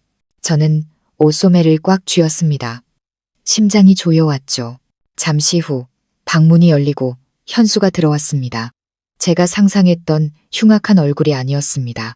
그는 평온했고 눈빛은 이상할 정도로 공허했습니다. 그의 전 아내가 그에게 달려가 매달리며 구원을 요청하듯 속삭였습니다. 그가 그녀를 밀어내며 낳지만 분명한 목소리로 말했습니다. 당신은 그 아이를 가질 수 없어. 내 아이야. 그녀는 절망적으로 고개를 저으며 소리쳤습니다. 안 돼. 당신에게 줄 수 없어. 당신이 아이를 데려가면 난 차라리 죽겠어. 그가 비웃었습니다. 당신이 죽어도 아무것도 바뀌지 않아. 나는 내 것을 되찾을 뿐이야. 다음 장면은 노이즈가 심했지만 물건이 떨어지는 소리와 그의 전 아내의 처절한 비명은 들렸습니다. 그녀는 그에게 매달려 애원하다가 갑자기 무언가를 세게 밀쳤습니다. 유리가 깨지는 소리가 났고 현수는 뒤로 물러섰습니다. 그녀는 문으로 달려갔습니다. 카메라는 절망에 빠져 뛰쳐나가는 그녀의 모습을 담았습니다. 그녀는 배를 감싸 안고 소리쳤습니다. 그에게 알려주지 않을 거야. 절대로. 그리고 그녀가 안방문 앞에서 미끄러져 넘어지면서 화면은 암전되었습니다. 그곳이 그녀가 살아있던 마지막 장소였습니다. 모든 것이 끝났습니다. 폭행도, 살해도, 계획된 범죄도 없었습니다. 하지만 영상은 그녀가 극심한 협박으로 공황 상태에 빠졌고 아이를 지키려다 이성을 잃고 사고를 당했다는 것을 명백히 증명했습니다. 현수가 직접 죽이지는 않았지만 그녀를 그런 상태로 몰아넣은 것은 바로 그였습니다. 강민준 씨는 미동도 없이 앉아 있었습니다. 저는 그의 등 뒤에 말없이 서 있었습니다. 공기가 무겁게 짓눌리는 듯 했습니다. 한참 후에야 그가 말했습니다. 소미 씨, 그녀는 누구도 해치지 않았어. 그저 준우를 지키려고 했을 뿐이야. 제가 작게 고개를 끄덕였습니다. 아저씨가 온 마음을 다해 준우를 키우셨잖아요. 그것이 그녀를 온전히 지켜준 최고의 방법이었어요. 제 말이 끝나자마자 마당에서 소리가 났습니다. 문을 부수는 소리도 3번의 노크 소리도 아니었습니다. 누군가 땅에 무언가를 내려놓는 듯한 둔탁하고 짧은 소리였습니다. 저는 창문으로 밖을 내다보았습니다. 현수가 마당에 서 있었습니다. 모자도 쓰지 않고 얼굴도 가리지 않았습니다. 그의 얼굴은 창백했고 눈은 이성을 잃은 사람처럼 퀭했습니다. 그의 손에는 검은 천 가방이 들려 있었습니다. 강민준 씨가 방문을 열고 복도로 나섰습니다. 저는 그의 뒤를 바짝 따라 마당으로 내려갔습니다. 현수는 강민준 씨를 똑바로 쳐다보며 갈라진 목소리로 말했습니다. 이제 봤겠지. 강민준 씨가 피하지 않고 고개를 끄덕였습니다. 현수가 비웃었습니다. 그 여자가 죽음을 택한 거야. 내가 죽인 게 아니라고. 전부 그 여자가 미쳐서 그런 거야. 강민준 씨는 침묵했지만 그의 얼굴은 터지기 직전처럼 굳어 있었습니다. 제가 앞으로 나섰습니다. 여기에 왜 온 거죠? 현수가 저를 보았습니다. 그의 눈은 깊었지만 공허했습니다. 내 것을 되찾으러 왔어. 저는 주먹을 쥐었습니다. 준우는 물건이 아니에요. 그가 웃었습니다. 그 여자가 낳았지만 피는 내 피야. 민준이 형, 4년 동안 키웠으면 됐잖아. 이제 나한테 돌려줘. 내가 멀리 데려갈게. 이 집에 대한 기억은 아무것도 못하게 할 테니. 그 말에 강민준 씨가 폭발했습니다. 그가 으르렁거렸습니다. 그 아이에게 손댈 생각 마. 현수가 한 걸음 다가섰습니다. 형이 무슨 자격으로. 형아들도 아니잖아. 저는 더 이상 참을 수 없었습니다.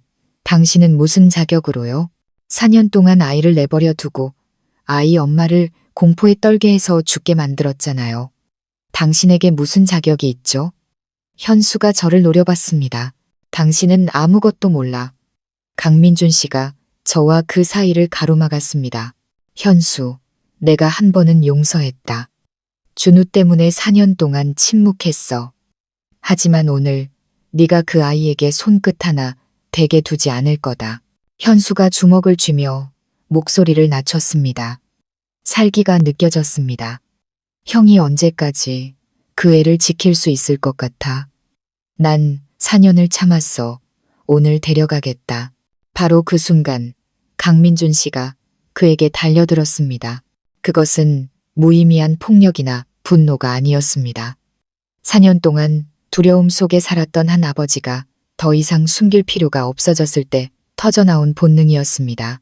첫 번째 타격에 현수가 비틀거렸습니다.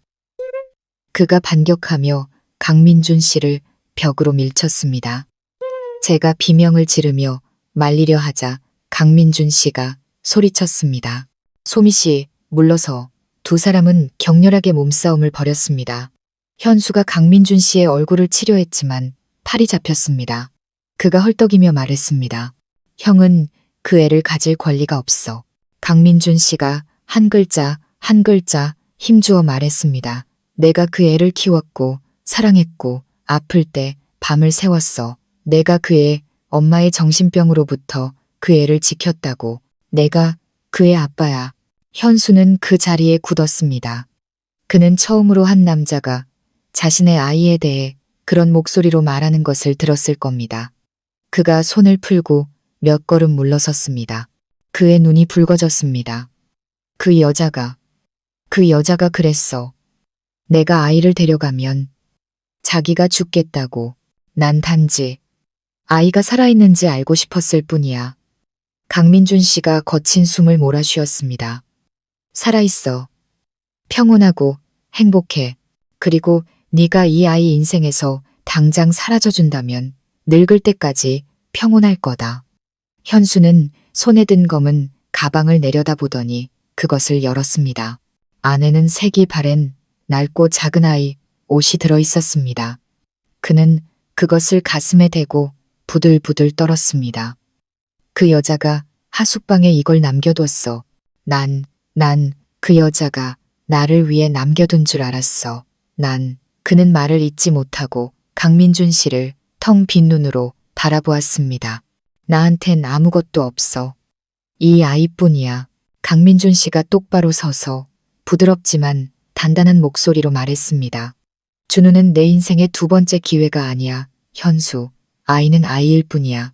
평온한 삶을 살 자격이 있어. 넌 그걸 줄 수 없어. 한참 후에 현수는 고개를 숙였습니다. 그의 눈은 벼랑에서 떨어진 사람처럼 초점을 잃었습니다. 더 이상 증오도 논리도 없었습니다. 오직 포기만이 남았을 뿐. 그가 가방을 땅에 던졌습니다. 알았어. 갈게. 하지만 기억해. 형은 남의 자식을 키우고 있는 거야. 강민준 씨가 작게 대답했습니다. 상관없어. 내 아들이니까. 현수는 마지막으로 저를 한 번 보고 지친 눈으로 등을 돌려 떠났습니다. 소리치지도 협박하지도 뒤돌아보지도 않았습니다. 그저 골목 끝으로 조용히 사라졌습니다. 그날 오후 강민준 씨는 차를 몰아 준우를 데리러 갔습니다. 아이는 그를 보자마자 마치 그가 사라질까 두려운 듯 품에 와락 안겼습니다. 저는 그 모습을 보며 눈시울이 뜨거워졌습니다. 강민준 씨는 준우를 꽉 껴안았습니다. 아들, 아빠, 여기 있어. 언제나 여기 있을게. 준우가 올려다보며 물었습니다. 아빠, 엄마도 계속 여기 있을 거예요? 저는 눈물 속에서 웃음을 터뜨렸습니다. 강민준 씨가 저를 돌아보았습니다. 제가 지금껏 본 중 가장 부드러운 눈빛이었습니다. 엄마가 원한다면 아빠는 붙잡아야지. 저는 몸을 숙여 두 부자를 함께 껴안았습니다. 결코 완벽하지 않은 가족이었지만 처음으로 우리는 평화를 느꼈습니다. 더 이상 비밀도 위협도 과거에 대한 두려움도 없었습니다. 오직 두 사람이 평생을 바쳐 지키기로 맹세한 단 하나의 존재만이 남았을 뿐입니다. 떠난 이에게는 온전하지 못한 끝이었지만 남은 이들에게는 새로운 시작이었습니다. 가족 이야기 채널을 끝까지 함께 해주신 시청자 여러분, 감사합니다. 오늘 이야기가 의미 있었다면 채널 구독과 좋아요, 그리고 댓글을 남겨주세요. 저희 가족 이야기가 더 따뜻한 이야기를 전하는데 큰 힘이 됩니다. 시청자 여러분 모두가 늘 평안하고 건강하시길, 그리고 일상의 모든 순간에서 기쁨을 찾으시길 바랍니다. 다음 이야기에서 다시 뵙겠습니다.